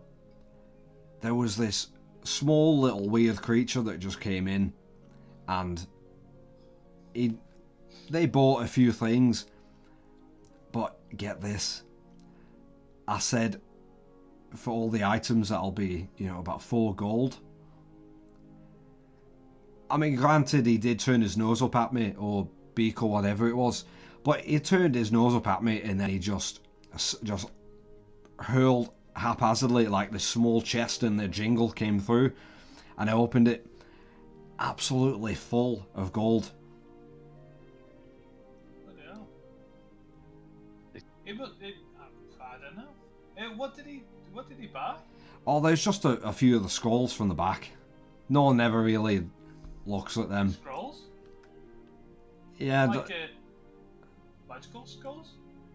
Well, I mean, if you can find them, there's a few knocking around. I'd love to have a quick look at that, if that's okay. Yeah, go have a rummage. Yeah. Help Sounds yourself. Good. Go over there and try to look for some magical scrolls. But yeah, and you just quickly shuffle off, and you have to move things out of your way to even step through, and you get to these small shelves that are most of the shelves are just broken and off, and you just have to go through the piles of books, squishing all of these parchments together and looking through. Some of them are drawings from what looks like a small kid or young boy or girl had just doodled everywhere. Trash. You look, and there's one. Really good. Yeah, yeah, and there's one. Yeah, every parent's dream of just fucking launching it. You look at you look at others, and you see small little statements or receipts of payment of trash, and you keep having to look through this entire bundle of shit. I want you to roll. Just do these rolls and then note down the number you get. I want you to roll a d20 3 times and write down the result on each. If it repeats, then roll again. Yeah, no, he wasn't. Well, I don't know if he was a bird or something. He had like this weird like hood and cloak on, and you know, I don't know. Just in the light, he had like this huge nose or like part of his face, a little bit like Gerald, really, but it was more like green and orange. It was a weird mix, but yeah. I mean, I saw like a glint of like I think it was like green feathers or something on his face. I don't know. It might have been a mask. I mean, it was scary enough for me. I don't like birds much. You're the exception though. Thank you. But You see any sort of hair under his hood at all? well, no. You see, the funny thing about hoods is it covers the hair and the head. Right, but never mind. But yeah. So what I did, and this is because we're really good friends. I took my payment out of this little chest, and I just took a little bit more for any like renovations. I mean, you see her going through the back. I haven't even been there in like 7 months. So I've kept a few gold for myself just to renovate this place a little bit more. Maybe actually I could always go and see if I can buy like a proper building, a proper shop. Where'd you go? What? This is very. Where would you go? You could. This is located quite easily in the middle. Where would I go? I don't know where I'd go. I mean, I heard Zaloon is very good for your trinkets and little necessities, but then also the little bit of rarer magical items and such sold there. The thing is though, I've been told that some people around that area are a little bit snobby when it comes to like the magic-y, arcane stuff. So I'm not really too sold on that, because then I'm thinking, well, you know, why would you go and buy little party tricks when you already know how to make a bonfire? You know, so maybe like around Zaloon, or I mean, I could just go just over to Dotrick or Ferrisweir, you know, just somewhere that's like fairly popular and central to tourists, but then also, you know, maybe a little bit hidden away, so I'm not, you know, overwhelmed. I've never had any staff before, so if I got that good that I'd have to like hire other people to help me run the shop, I don't know if I'd be a good boss, honestly. I'm sure you'd manage it. It'll be alright. Actually, saying that though, the more staff, the more drainage. And to think, you don't have to go to the back of the shop. They clear it for you. That would be months saved off of my life. Yes. We do have some business that we'd like to attend with you though as well. Well, before we continue on that business, hold on for a second, and he just like you just hear it. 1, 2, 3. And he just like pulls out like a large handful of jingling coins, and just hurls them into a small little compartment or drawer just below him. Right. So this is now yours, because we're very good friends. And in all honesty, I think it's probably a little bit unsafe with me here in Brenton having all of this to myself. And he just puts it down to the side for a second. Apparently there's this pirate called Trax, something. I think you were right the first time. Trax. No, with the trucks. Oh, Trox. Right, so apparently somebody, and I don't know who, but somebody has seen his ship sailing away from Graldheim, but then only recently another port down south has gained word that they're going to be returning soon. So and I really think to myself, I'm like, imagine if pirates came into Brenton. You know, they'd be so disappointed by the lack of nothing that they'd get. But then they come into my small little store thinking, oh, we'll just beat his face in. That'll be fun. But then they find like this small chest of gold and loot and everything else, and then suddenly, guess where they're going to come back to? And I'd much rather not have my face kicked in as much as possible. Yes. I don't think the pirates will be good customers. No, exactly. I mean, some of them, they're not too bad. They're pretty good, easy going. But a lot of them, you know, they're like, oh, what's that? Oh, it's mine now. Haha. It's not fun being on the receiving end. So here's the chest, and he passes off to you like this, this kind of like opal green and burgundy solid metal chest, about yay big, kind of like about 4 inches tall, about 4 or 5 inches tall, or deep. Sorry, no, yeah, tall. About 10 inches in length, and then about 4 or 5 inches deep as well. And it's got this lovely like ornate like floral design on the top, like carved into the metal. It's very fancy.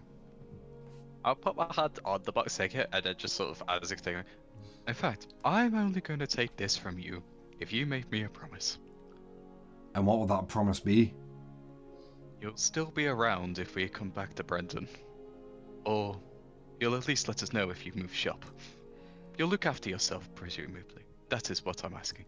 Well, I'll definitely look after myself, but if I do move and I want to let you know, how do I let you know? If you leave a note on this shop, on the store, surely we'll come back here, see the note, and we'll find your new shop. That will be amazing. Okay. And then if the adventuring gig isn't you know your kind of style, you can always come work for me, or sorry, with me at my new shop.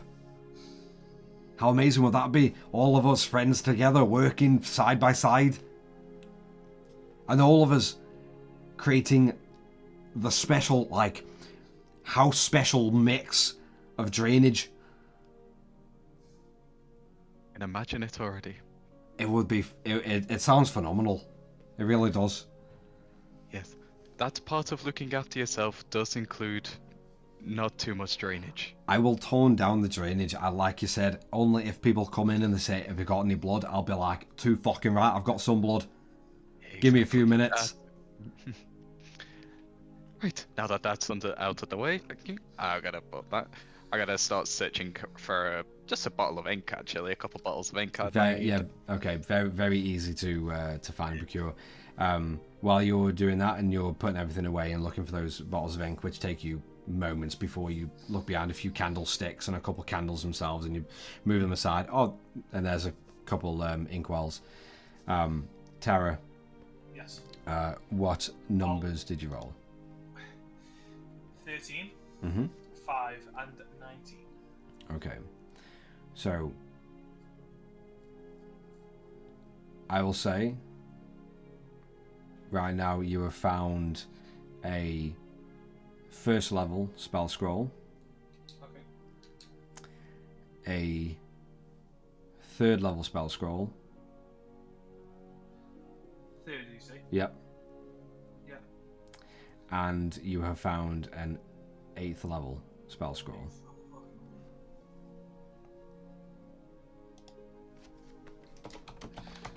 Awesome. I don't know if you know, but it's very cluttered with stuff. Random receipts, drawings. I don't know if you know whose they are. I would presume they're yours. So. Oh well, I don't really draw ever, so I mean, don't get me wrong. If I put my mind to it, I could probably come out with something pretty good. But no, they're not mine. I mean, I mean, my wife did like to draw a lot. I don't know if she got any much better. I haven't seen her for a while actually. Don't know why. But yeah, some of those receipts, I mean, they might have just been old purchases that we made for the shop or anything really. A lot of it is also scavenged and found on travels or anything like that. So, okay. do you want them? No. But I just wanted to say that anything that I moved, I've just put back.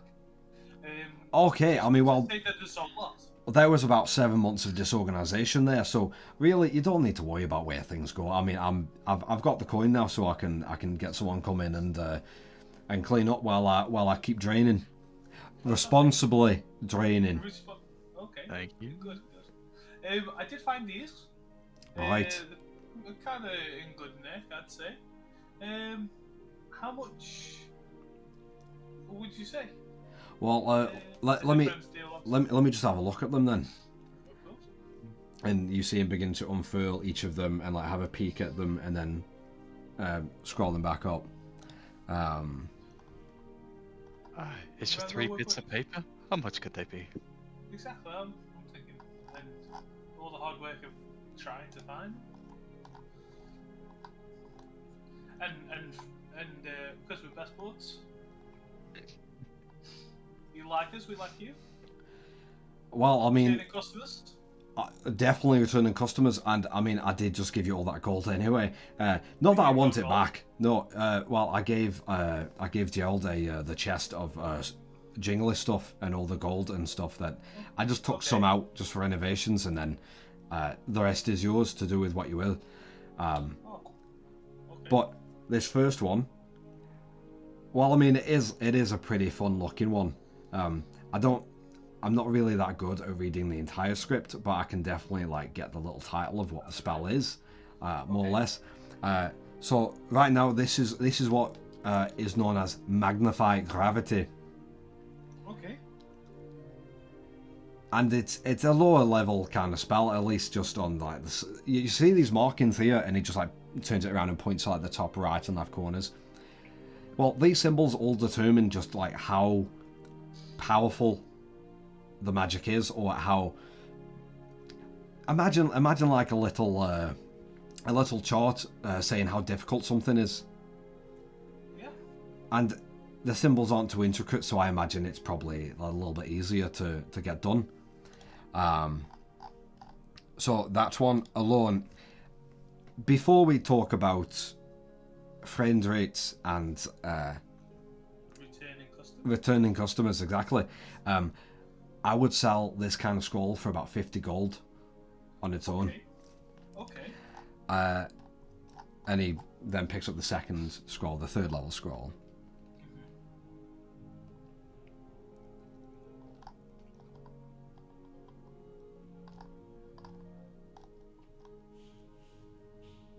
I am right by saying that you said first, third, and eighth. First, third, and eighth, yeah. Cool.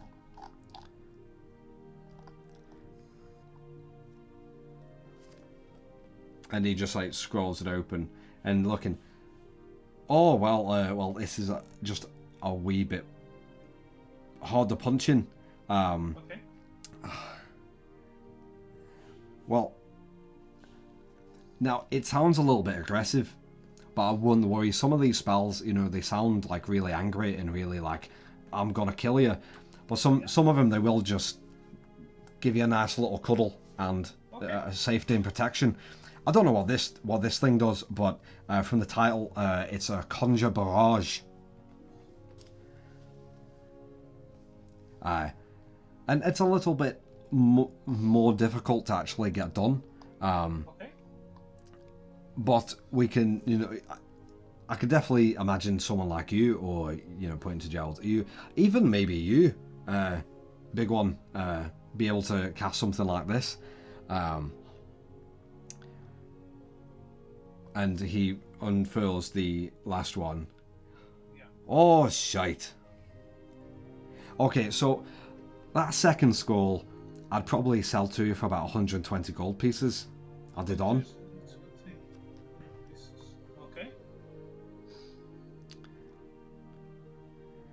And for this one, I mean, just seeing the intricacy, I can safely say that if it was to anybody else, I would more than likely be selling it for about 750 gold pieces alone. Okay. You what? For a piece of paper? It's a very good piece of paper. Appears. It looked that way. That's why I obviously picked it up. Now, at least the title, I mean, it sounds a little bit, a little bit edgy for my taste, but I don't know hardly any shite about magic anyway. This is, at least the title says Dark Star. Okay. What it does, I have no idea.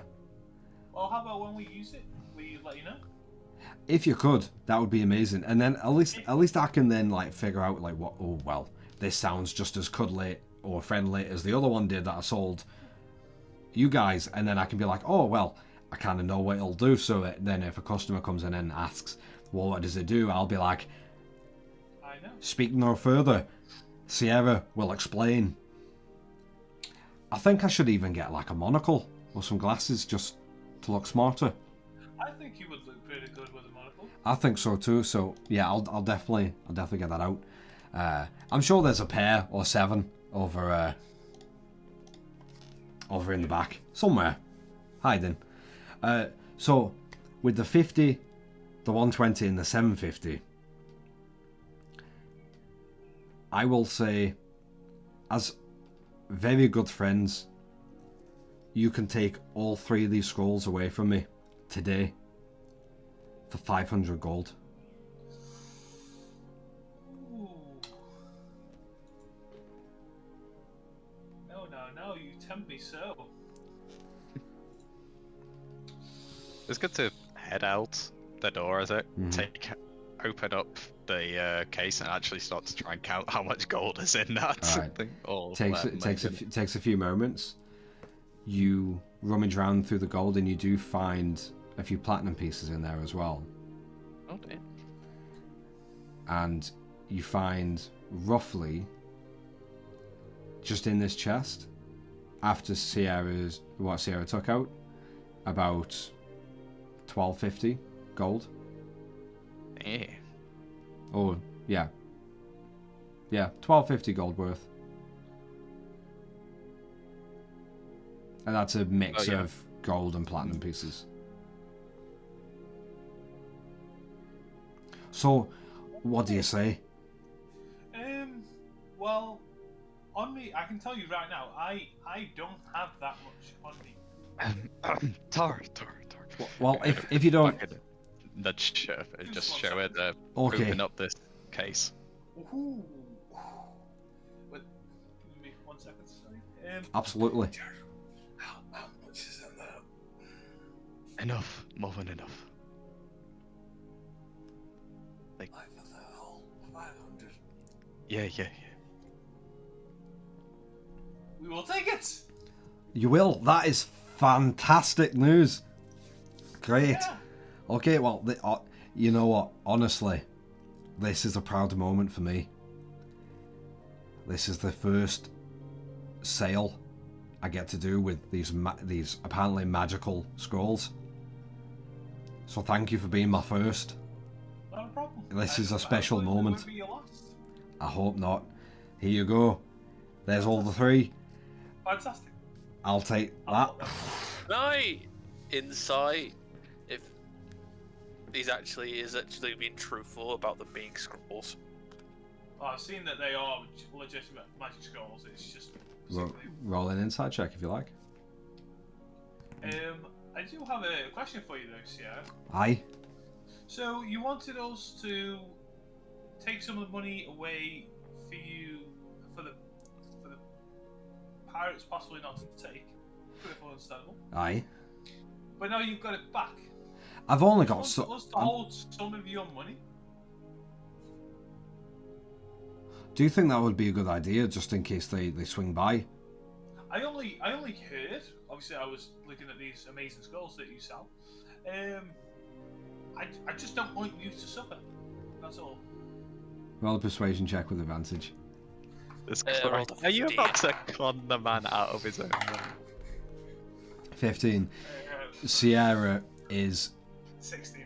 16. So, Rayloff for your insight check. Sierra is the most, if not very highly, one of the most honest creatures and honest people you have ever met. There's nothing to hide. He is just wears his heart on his sleeves. You can tell every word of this is just, in his mind, the honest truth. There's no con, there's no deception. Well, Tara, I mean, I'm only thinking for you, obviously. I super appreciate what you've done. oh, absolutely. No, I trust you all completely with my life. I mean, just look at Gerald. I mean, I've been draining for at least a Literally couple. has your life. At least, how long has it been? 2 weeks? I must admit, it's definitely better to keep you alive for my sake. Oh, exactly, exactly. So, Exactly. you know, I've been draining, and honestly, with all the drainage, it's given me time to really just think and figure out who my real friends are. And the only faces that came to mind were you guys. Well, So, we're thank honest. you so much for being such good friends to me. I haven't really had too many friends before, so this is an absolute joy. Yes, I think it is probably the safer option to let you guys hold on to my savings, and Not all just, of it, obviously. well, I mean, I'll keep like, you know, like I maybe got 3. I'll keep maybe like 3 gold or so. Take a bit more than that. No, I can't. I mean, the thing is, if I cannot take more gold than that, because then if the pirates come by and they think, oh, you've got more than what you might save up in a lifetime, That's true. then they But might come back. I just want to say that, but because you're a business, if Aye. you have so little money, they'll question why you have little. Okay, I'm going to keep, along with whatever I have. Money. Oh, No, sorry. whatever I have. It might ask a bit of a weird question. How much do you actually have? Wherever, a rough estimate. You don't have to tell me exactly. No, listen, we're really good friends, so We are, but I don't. I'm Want you to I'm going to keep 10 gold for myself in the business. That'll be more than enough to get some renovations done, to get some time. More than enough left over if I want to sell this place, which wouldn't really get me too much, but it would have some, and I would have more than enough to get the other shop. And even if for the first few months it wasn't that successful, I'd still be able to live very, very happily with what I've got. So I'm going to keep 10 gold out of what I have now. Here's the 500 back for you to keep hold of me, keep safe. Okay. And then here's what my portion of the chest, just because I thought, well, I might want to be a bit greedy, but mainly looking for the business. So here is my other 650 gold pieces. Okay. Now you keep hold of that for me, and you keep it safe. And when we meet again at the new shop, away from here, so I know that I don't need to worry about any pirates coming and taking everything I have, then you can give it back to me then. And that's perfectly fine. I do have a question. Do you have a pot that you could put a plant in? Are we talking like an actual like intact plant pot, or like if it's like broken and smashed to bits? Do you want that too? Is enough so you could put, say, a flower or maybe a sapling in it? Oh, absolutely. Hold on. Just give me a couple moments. I think there might be some like plant pots and little like things just under where I keep some of the food. Fantastic. And he just quickly rummages off. As he goes out, so I'm going to try take one of the saplings from my from my staff off, entangle all the little roots, and wait for it to Yeah. return. Well, he's gone for a couple minutes. Is there anything any of you like to do? Yeah, keeping my voice quite low. I'd like to. Are we really going to be a wandering bank? Well, once it's in the bag, we're also keeping my voice low. Well, it's Well, money's in the bag. We should be good. No one will really know. They won't be able to hear it. Would it not be better to split them between the bags? Well, we could. I'm just saying for now. Just in case someone steals the bag, I mean. I'm fine with that. We'll do it not right here. But I'm okay with that. I also feel, I don't know. Could we not at least like buy the shop for him, so then he doesn't have to deal with it? He could just spend the rest for himself. We could. Depends on how much he wants. Then technically he works for us, right? Is that true? Technically, In we some do the ways. landlords, if you want to go that route. Ooh, our party's job. While they're discussing that, can I have a look around to see if there's anything new around the shop? Sure. Is there anything in particular of new that you're looking for? Because I only ask because there is a lot of potentially new items under a lot of old items, or all of them, or nothing new. But it depends on what you're looking for, and I can let you know. Start with simple, then I guess. While I'm just looking any weapons. Roll a investigation check for me, or perception, depending on if you're just looking around or you're getting shuffling things through. Go with perception, because that's high. 17. 17. You do see a small flail that's recently come in, and you see a very ornate and beautiful, ornamental wooden bow staff.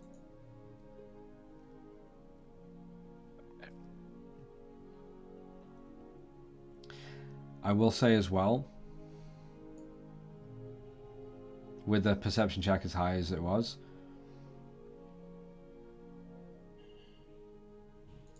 you also see one small case, about, I'd say just as big as that chest that he gave you, the small little hand chest, personal one, and in gorgeous, it's like a really nice just maroon box, and atop of the very nice elegant lid in gorgeous calligraphy, you see the letters A.B.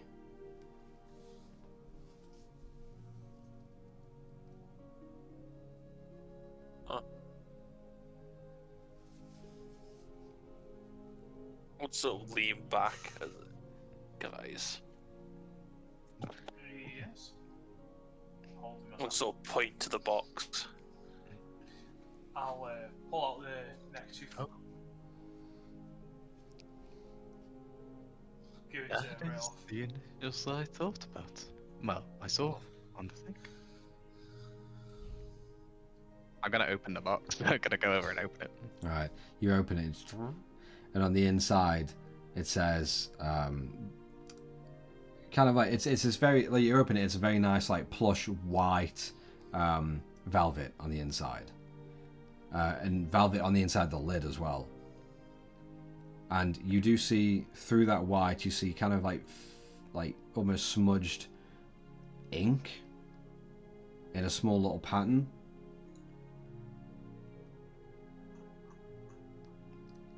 Okay. But nothing is actually on there. I'm gonna dip my claw into it then. You dip your claw, and you kind of just stab in, and you feel the hard metal of the underside of the lid, and you just, it's almost like you can just peel part of that, or start peeling that velvet casing off of the underside of the lid if you wanted to. No, I'll stop if there's nothing what's it called, inside. I won't start destroying it essentially. Roll a perception check for me.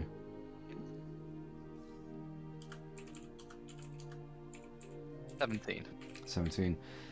As you you kind of hear like a slight little as you kind of tear it gently where the ink spots are, and just as you begin to hear footsteps begin to like rummage, and you do hear a few clatters of things being dropped or moved around, and you hear the footsteps come, and just as you are about to like take your claw away and let it just stay where it is. I mean, you only made like a small little incision, like cut, and you move some of the velvet to the side a little bit, and just inside you see the letters BALE. Before you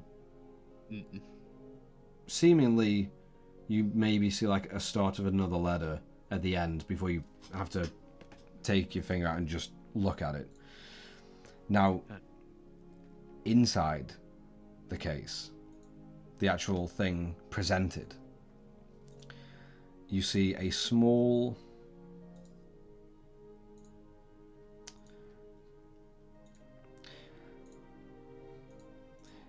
this very intricate contraption, and it's insanely sleek yet small and very slight, and you see almost like a small very lightweight gauntlet of really just 2 or 3 leather straps, and attached to that you see like a small metal rail going along like as if up the arm, and attached to the end of this small little latch that looks like it has been pushed and slid down to the bottom of the rail is this really small, just handheld contraption that has almost a similar but very different, like a very different look than Duke's firearms, his handheld firearms that you've seen before. You don't see like you don't see a hammer, you don't see where any of the pellets or bullets might go.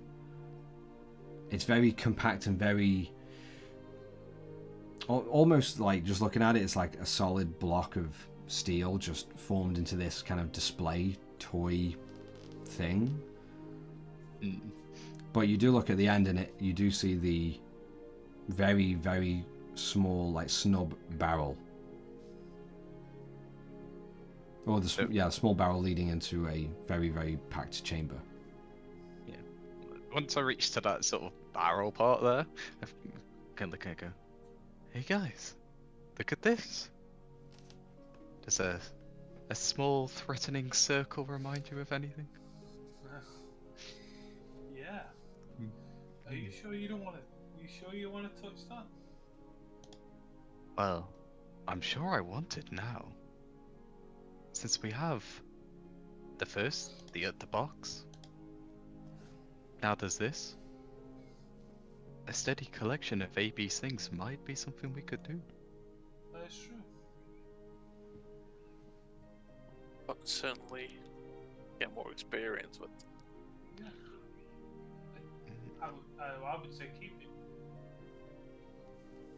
Well, we'll buy it from him. We're not Well, going to... if we're going to buy the building, well, surely that means that we technically. Right, so sorry for the wait. I couldn't find any like fully intact like little plant pots for you, but I do have this really nice little glass mug. Now, That's perfectly fine. I did recently. It's a wee embarrassing to say, but one time when I was draining, I needed to use the little boy's room, and Okay. the little boy's room was a little bit of a walk away, and I couldn't leave the drainage, so I kind of used this. But I did rinse it out, and I wiped it down for you. Well, luckily for you, it's a present actually for you. Aye. lifts me a little sapling above the desk, grabs towards the mid and the top part of the sapling, so I have no contact on this mug, and I place it inside of the mug, and use the top to kind of like grind it closer to. It's for you. It's a plant. It is a plant. It's a gift from my home to yours. Oh, that isn't that just something? It is. Keep it with you all the Aye. time. Obviously, it is a living plant. It only needs water and some sunlight. Well, we got Aye, plenty of yeah. sun, but I'll make sure that this thing stays living as much as I can keep myself living. And hopefully, if you keep it with you and it's still proper and good, and later down the line when we become more adventurous, Aye. we might be able to come to you a bit easier. That- Because I'll know about it. Oh, that would be amazing. Yeah. I'd like that. I'd like that a lot. So keep it as a present for both of us. Okay. Well, all of us.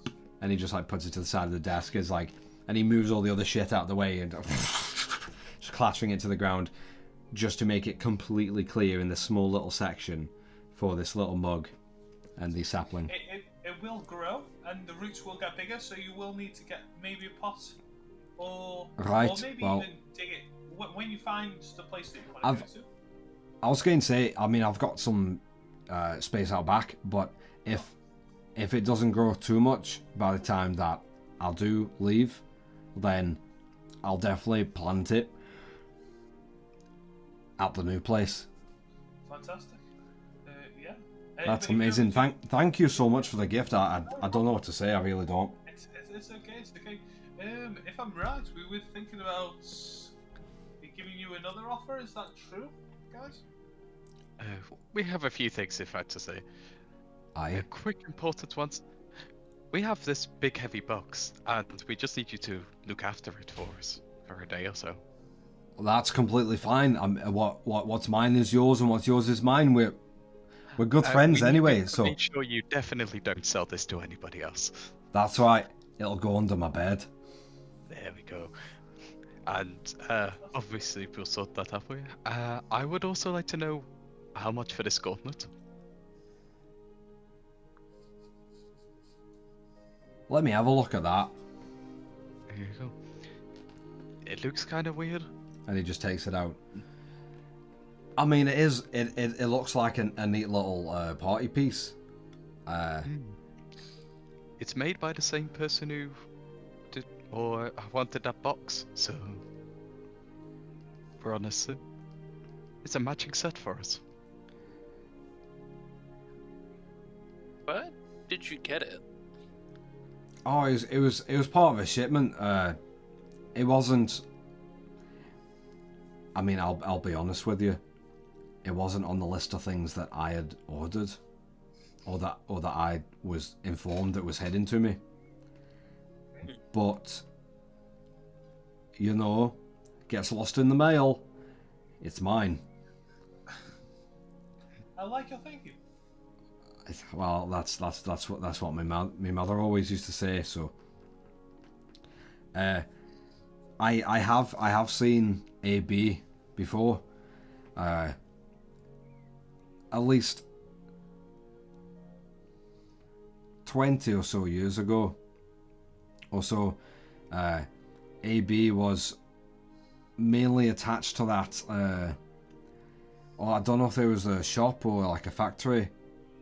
No, I think from what I was told by my father, because I was a little bit, I was a wee boy at that point, so I really didn't know all too much about. Well, it's just two letters. I can just about get my ABCs anyway. I'm glad they're the first two. But my father told me later on that there was a little like shop or like a little home, and someone had built like a small little workshop, and they were forever just like inside, they would like tell everyone to stay away, and you'd hear bangs and you'd see flashes of light and all kinds of like, disruption to the rest of the community. and he always told me that it was Old Man Ballantyne.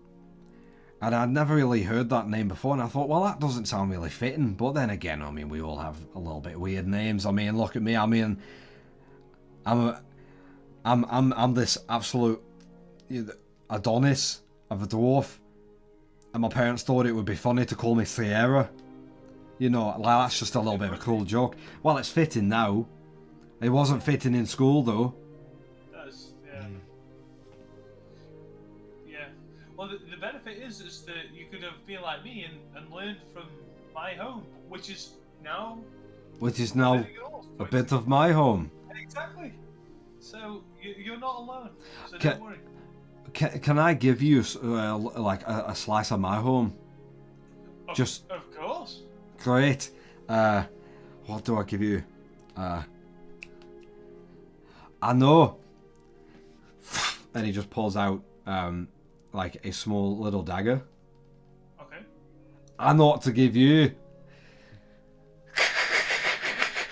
And he just saws off one of the long strips of beard that is like permanently stuck out here, and he just. I mean, that's gonna like take a little while to go back, but they say a dwarf's beard is magical in its own right. Just ignore the smell. Thank you. I'll just keep that on the desk for now. Could I just do something with your beard right now? That's okay. Why? What do you want to do with my beard? I'm gonna step. Can I come back behind the desk? Absolutely. Just don't be afraid of what you find. It's okay. I'm gonna try. Now that he's told me that, I'm gonna keep full eye contact on him. Maybe the odd random glance. As you randomly glance, Yeah. you notice very quickly he's not wearing any trousers or underwear. Nothing. It's just like he's clothed from the waist up. I am full eye contact on him. Okay. You're gonna have to just stand a little. Okay. In fact. Why am I going down? I don't know. Stand Neither do I. Okay, perfect.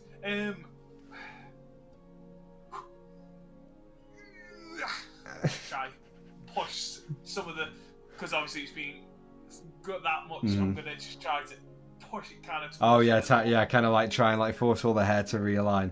Yeah, I'm gonna get a bit of like mossy kind of, like thick kind of. I would say moss, but enough so it's like a miniature kind of ropey.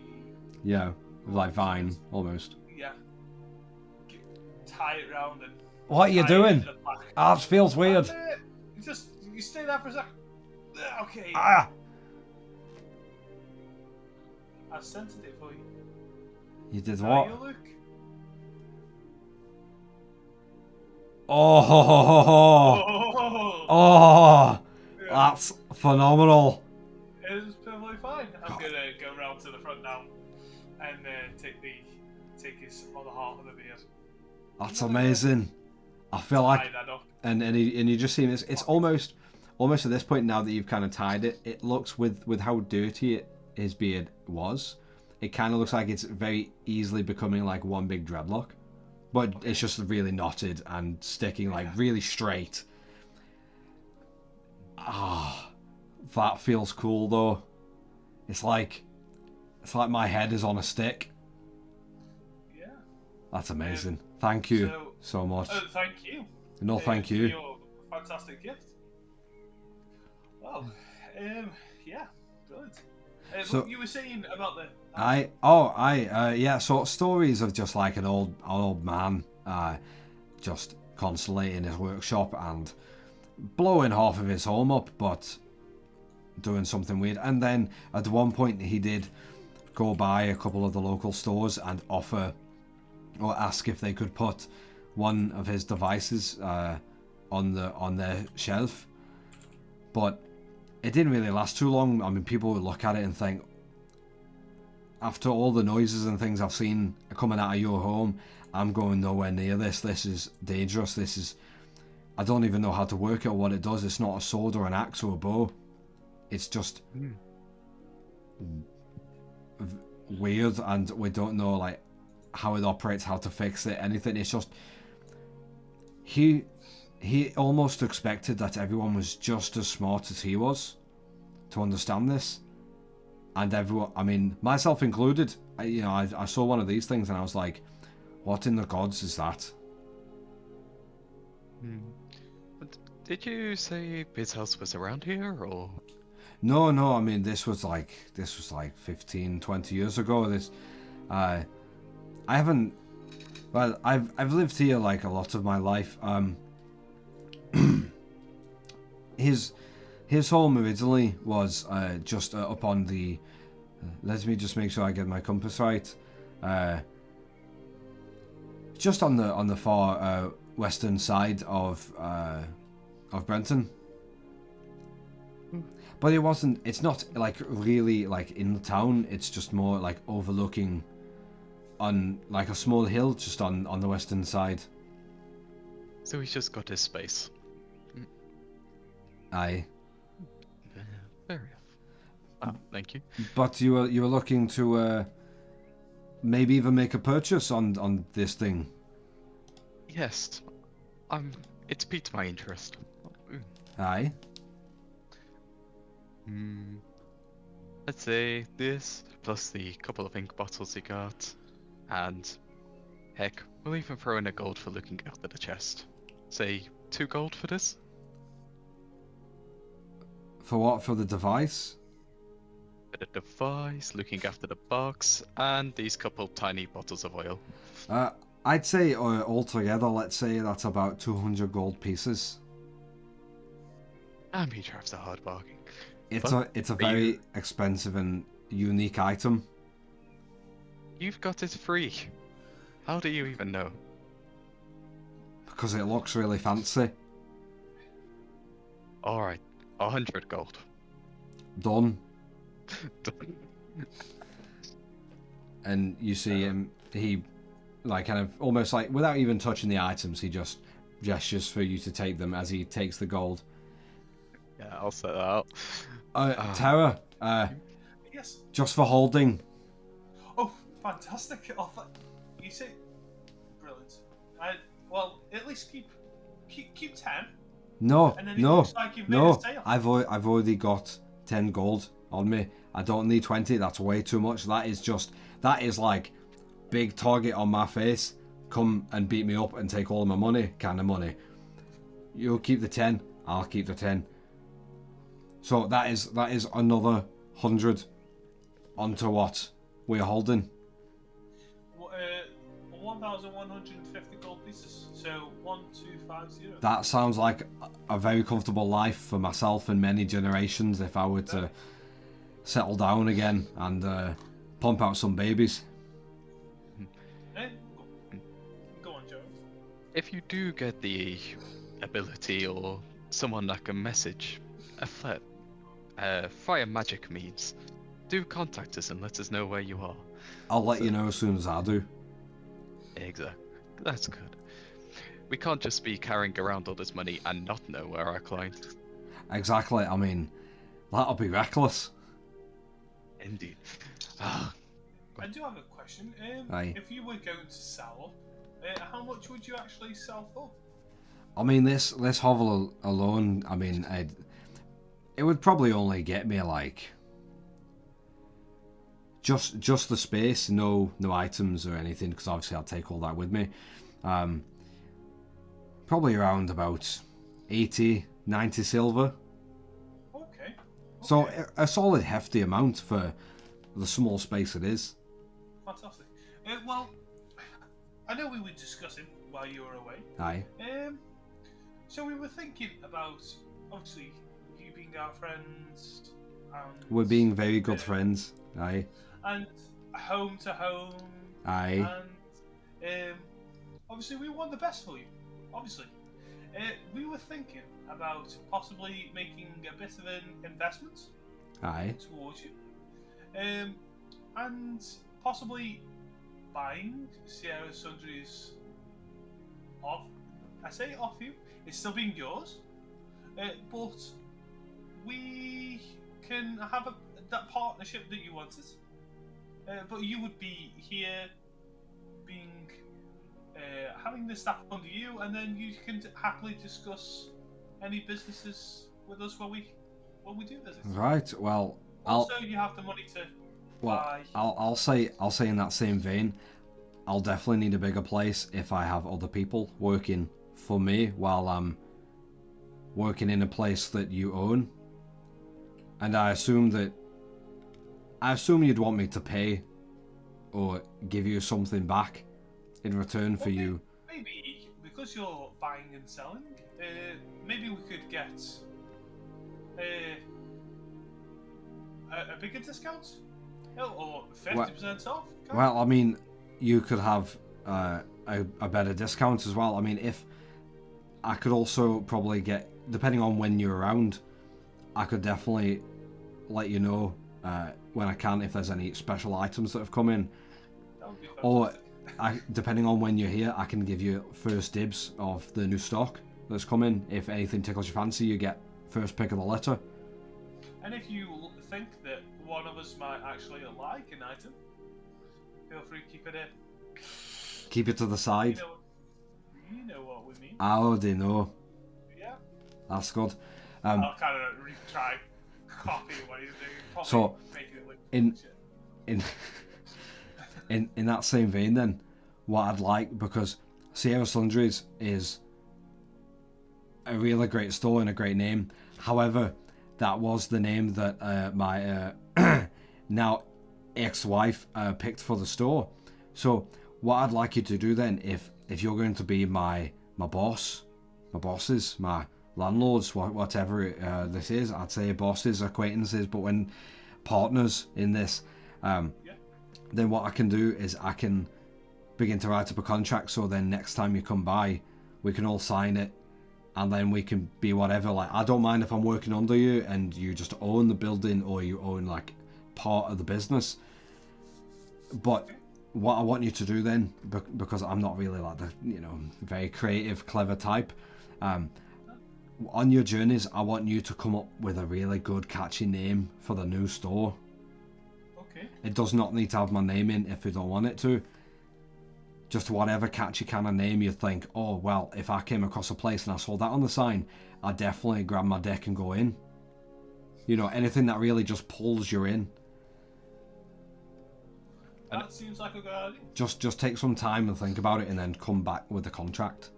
Or come back And the other and question we'll would fill in be- the contract. Do you want to find a store, or do you want us to help find a store and give you a location? That would be amazing if you can find like a really beautiful like just area and a beautiful. I'd like at least one huge like open plan kind of room, and then maybe in the back or even if I had an upstairs to it, that could be like storage or another like like maybe that'll be like with all the books and the scrolls like up top in its own little like library floor. That would be amazing. Then enough room in like around the sides and the back for storage. That would be fantastic. Or maybe even like kind of like a basement for like the extra special, like maybe like dangerous kind of items. Like enchantments? Have you ever heard of enchantments? I've heard of enchantments. I mean, I've never Only heard of enchantments. I've never learned how to do it Spells? myself, but that is a very, very profitable avenue to go down. So maybe that'll even have like another separate basement room or another separate building just next to us where we will do all the in-house like enchantments and such. Okay. We'll calm down and see what we can afford before going too overboard, but yeah. Well, I mean, if this place can go for like 90 silver, then I'd say like the most you're looking at for that kind of building, maybe even like with a few tweaks here and there, is probably, I mean, I say only because like I know how much money you guys have now, and it's only like 100 gold Well, pieces, it's technically which, yours. exactly, I have like 100 gold pieces that I could use to renovate an entire like space of land, and moreover, honestly, with 100 gold, I mean, that is like 10-20 times more than a normal folk like me would ever earn in a lifetime. So being able to just use that solely on a building or some land would be phenomenal. You got to think about your future generations as well. Exactly, you know, when I find a good woman who doesn't leave me for whatever reason, we will not talk about or disclose right now, but That's fine. when I find a woman that does not do that and I can just start pumping them out, then Okay. I'll be able to have generations to pass on the business to. I understand. So what I'm gonna do, Aye. if it's yeah, we can talk about money for us later. What I'm gonna do is I'm gonna put 90 silver from my own money. Okay. Put it into your box, so you know that it's yours. And we can shake hands on it for now, until the contract's formally made. This sounds like it's going to be an extraordinarily profitable, amazing friendship deal. Fantastic, brilliant. I'm gonna give a good old clasp. Yeah, and he like firmly holds your hand, a lot stronger than you thought he was originally, and you do kind of feel your hand like, fuck. But he lets go with a big smile. This is going to be absolutely phenomenal. Thank you so much for backing this business. I really hope that it's going to work out really well. It's a business worth backing. Thank you. That's amazing. We'll bring a contract when we come back to pick up the box. Well, I'll start writing out the contract, and I'll just leave spaces to fill out like your names, my name, the decided name of the store and the business, and we'll just fill it in when you get back. And then we can, any iterations to it, I can always take it and just rewrite it up for numbers' sake. Yeah, before we leave, might spend a Just little bit more before time. we leave, I'll point to the mace and the other thing I saw. You saw a flail and a bow staff. Sorry, a flail. Oh yeah, and a bow staff. Yeah, that was one. Not a mace. Why did I say? Yeah. Is there anything special about those two? Oh, those two. Aye. Plenty special. I mean, look how just clean they are. Surely, if they're that clean, then they're new. And you know what new means? Magic.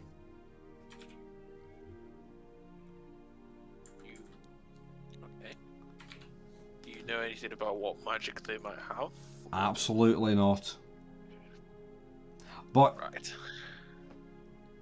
if it makes you feel any more confident in maybe purchasing them, they did come out of like the small section of magical items, because some of them, they are delicate, and some of them they do react to like very small motions. So I have a small set, I have the larger section for skulls and other trinkets and things that, you know, can take a good beating.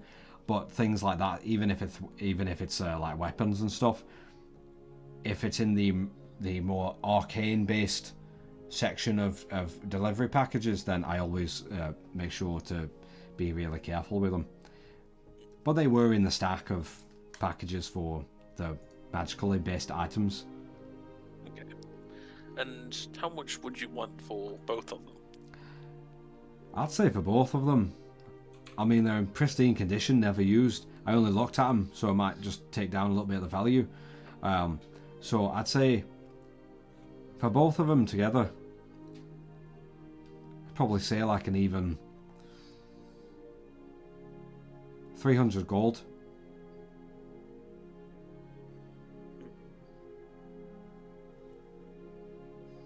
That's the both of them. That's for both. Right. You could treat yourself real. Tara's bought herself some new scrolls. Yeah, Mm. I have a funny feeling they might go to Theron, but he can pay yours. Well, I personally don't have 300 gold on me. Also, look over to Gerald. Would you look at that? I've run into a sum of money recently. Yes, I will foot your bill here. And Sierra just takes it. Thank you very much. Well, Railoff, you go and get those items and put them wherever you need. Tara, for saving. Yeah, just- no worries. Yeah, thank you. It Don't still worry, looks I'll- odd when this I'll- happens. Oh, another thing actually, Aye. while I remember. Do you have any more of the bloom flower? I do, yeah. I have just like 2 more sprigs worth. I know it's not much, but I haven't really had the time to go out and collect any. But and he just puts like 2 small, like little saplings of bloom flower. It's just one sec. Yes, Tara. I have one on me if that helps. Well, it can't hurt to be prepared. It's true. It's true. Well, that sounds good to me. I'd say 10 silver for both of them. Yeah, I'll give him the 10 silver then. Fantastic. I'll give him 1 gold, just to make it easier. You're way too generous, Tara. Keep that one.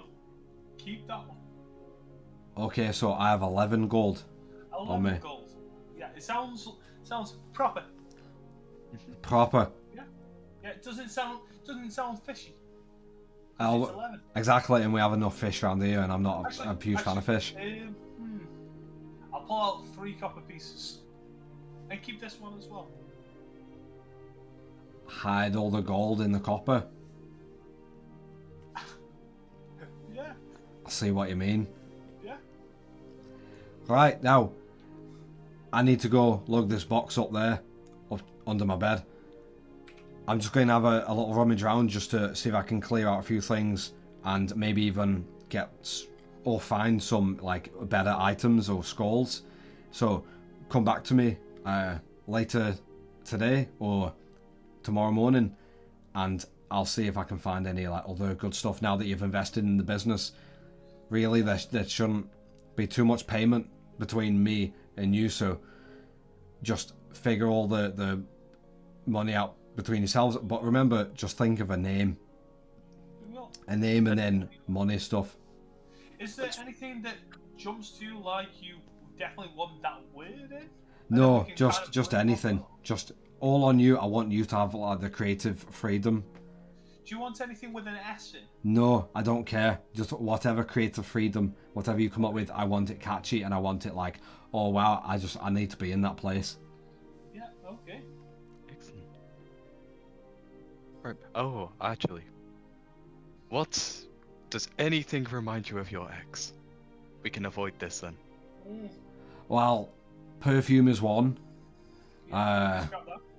Don't want perfume. It smells. And it smells disgusting. I don't know why anyone would wear that shite. And then what else? You know those like Disgusting. you know those like what are they called? Like the country flowers. They're kind of like a small little like bulb on the top, and then kind of like spiky petals just coming off. Yeah, so countries, don't want any of them on. But other than that, that's pretty much it. Excellent. Okay. I'm quite the flower kind of person. Do you like flowers? No, No. except for this sapling, except for this Oh, yeah, gorgeous well, home that's- from home. You see, that a sapling is completely different to a flower. Well, maybe you can teach me tomorrow, but I really need to just get all this stuff sorted out. That's perfectly Yes. fine. But it's good to be partners. not It's- just friends. Thank you all so much. And he kind of like leans forward and shakes each of your hands one by one with a big smile. Thank you so much. This is just an amazing opportunity. I'm so happy that you're here. You are some of the best friends I've ever had. And vice versa. Now, Right. I wait to catch you soon. you have a good day. I'm sure you got other business to attend. Go. Indeed. I'll see you Oh, soon, as we're partners. As we're going out, I'll say to him, well, if we do end up getting a deal later, you could always join us for a drink. I might have to think about that, but I'll see you soon. Just come let me know. Oh, And he turns around and you see the door kind of like shut, and you hear the latch on it. Lock. And all you hear is a muffled yeah, as he begins to go about his business. Yeah. And all of you then turn, I assume, heading to the lower house, That's yeah. true. and you begin that very small, tentative 15-minute walk down the main boulevard and the main roadway inside Brenton, heading straight dead center for Lawkeeper Bolin, with your hearts slowly beginning to flutter in anticipation or nervousness.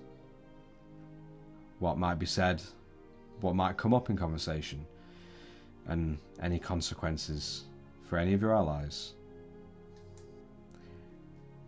And just as you step up to the precipice of the Law House, passing by the stables,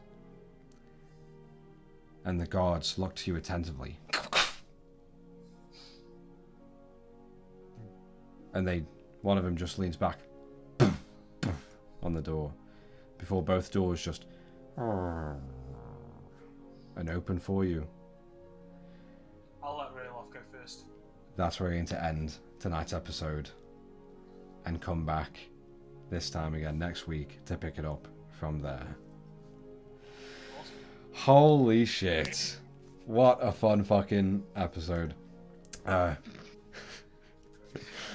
Give us some... Why did you convince him to give you the money back, but not? Because it's just beneficial, do you know what I mean? He doesn't want the money on him, so literally we just like give money for us to have it back. Oh shit. And now we're gonna get him a bigger store. Big store, Exactly. big business. We're gonna own him. You're gonna start a franchise chain. It's gonna be amazing. All across Valdur. Exactly. What we do is we just buy all the under Exactly, yeah. people. Just usurp everyone. Yeah. Oh shit. Well, we'll just want to thank you very much for stopping by. It was a lot of fun tonight, and I hope all of you enjoyed it as well. I hope you catch us next Monday, 7 PM GMT, same time, same place.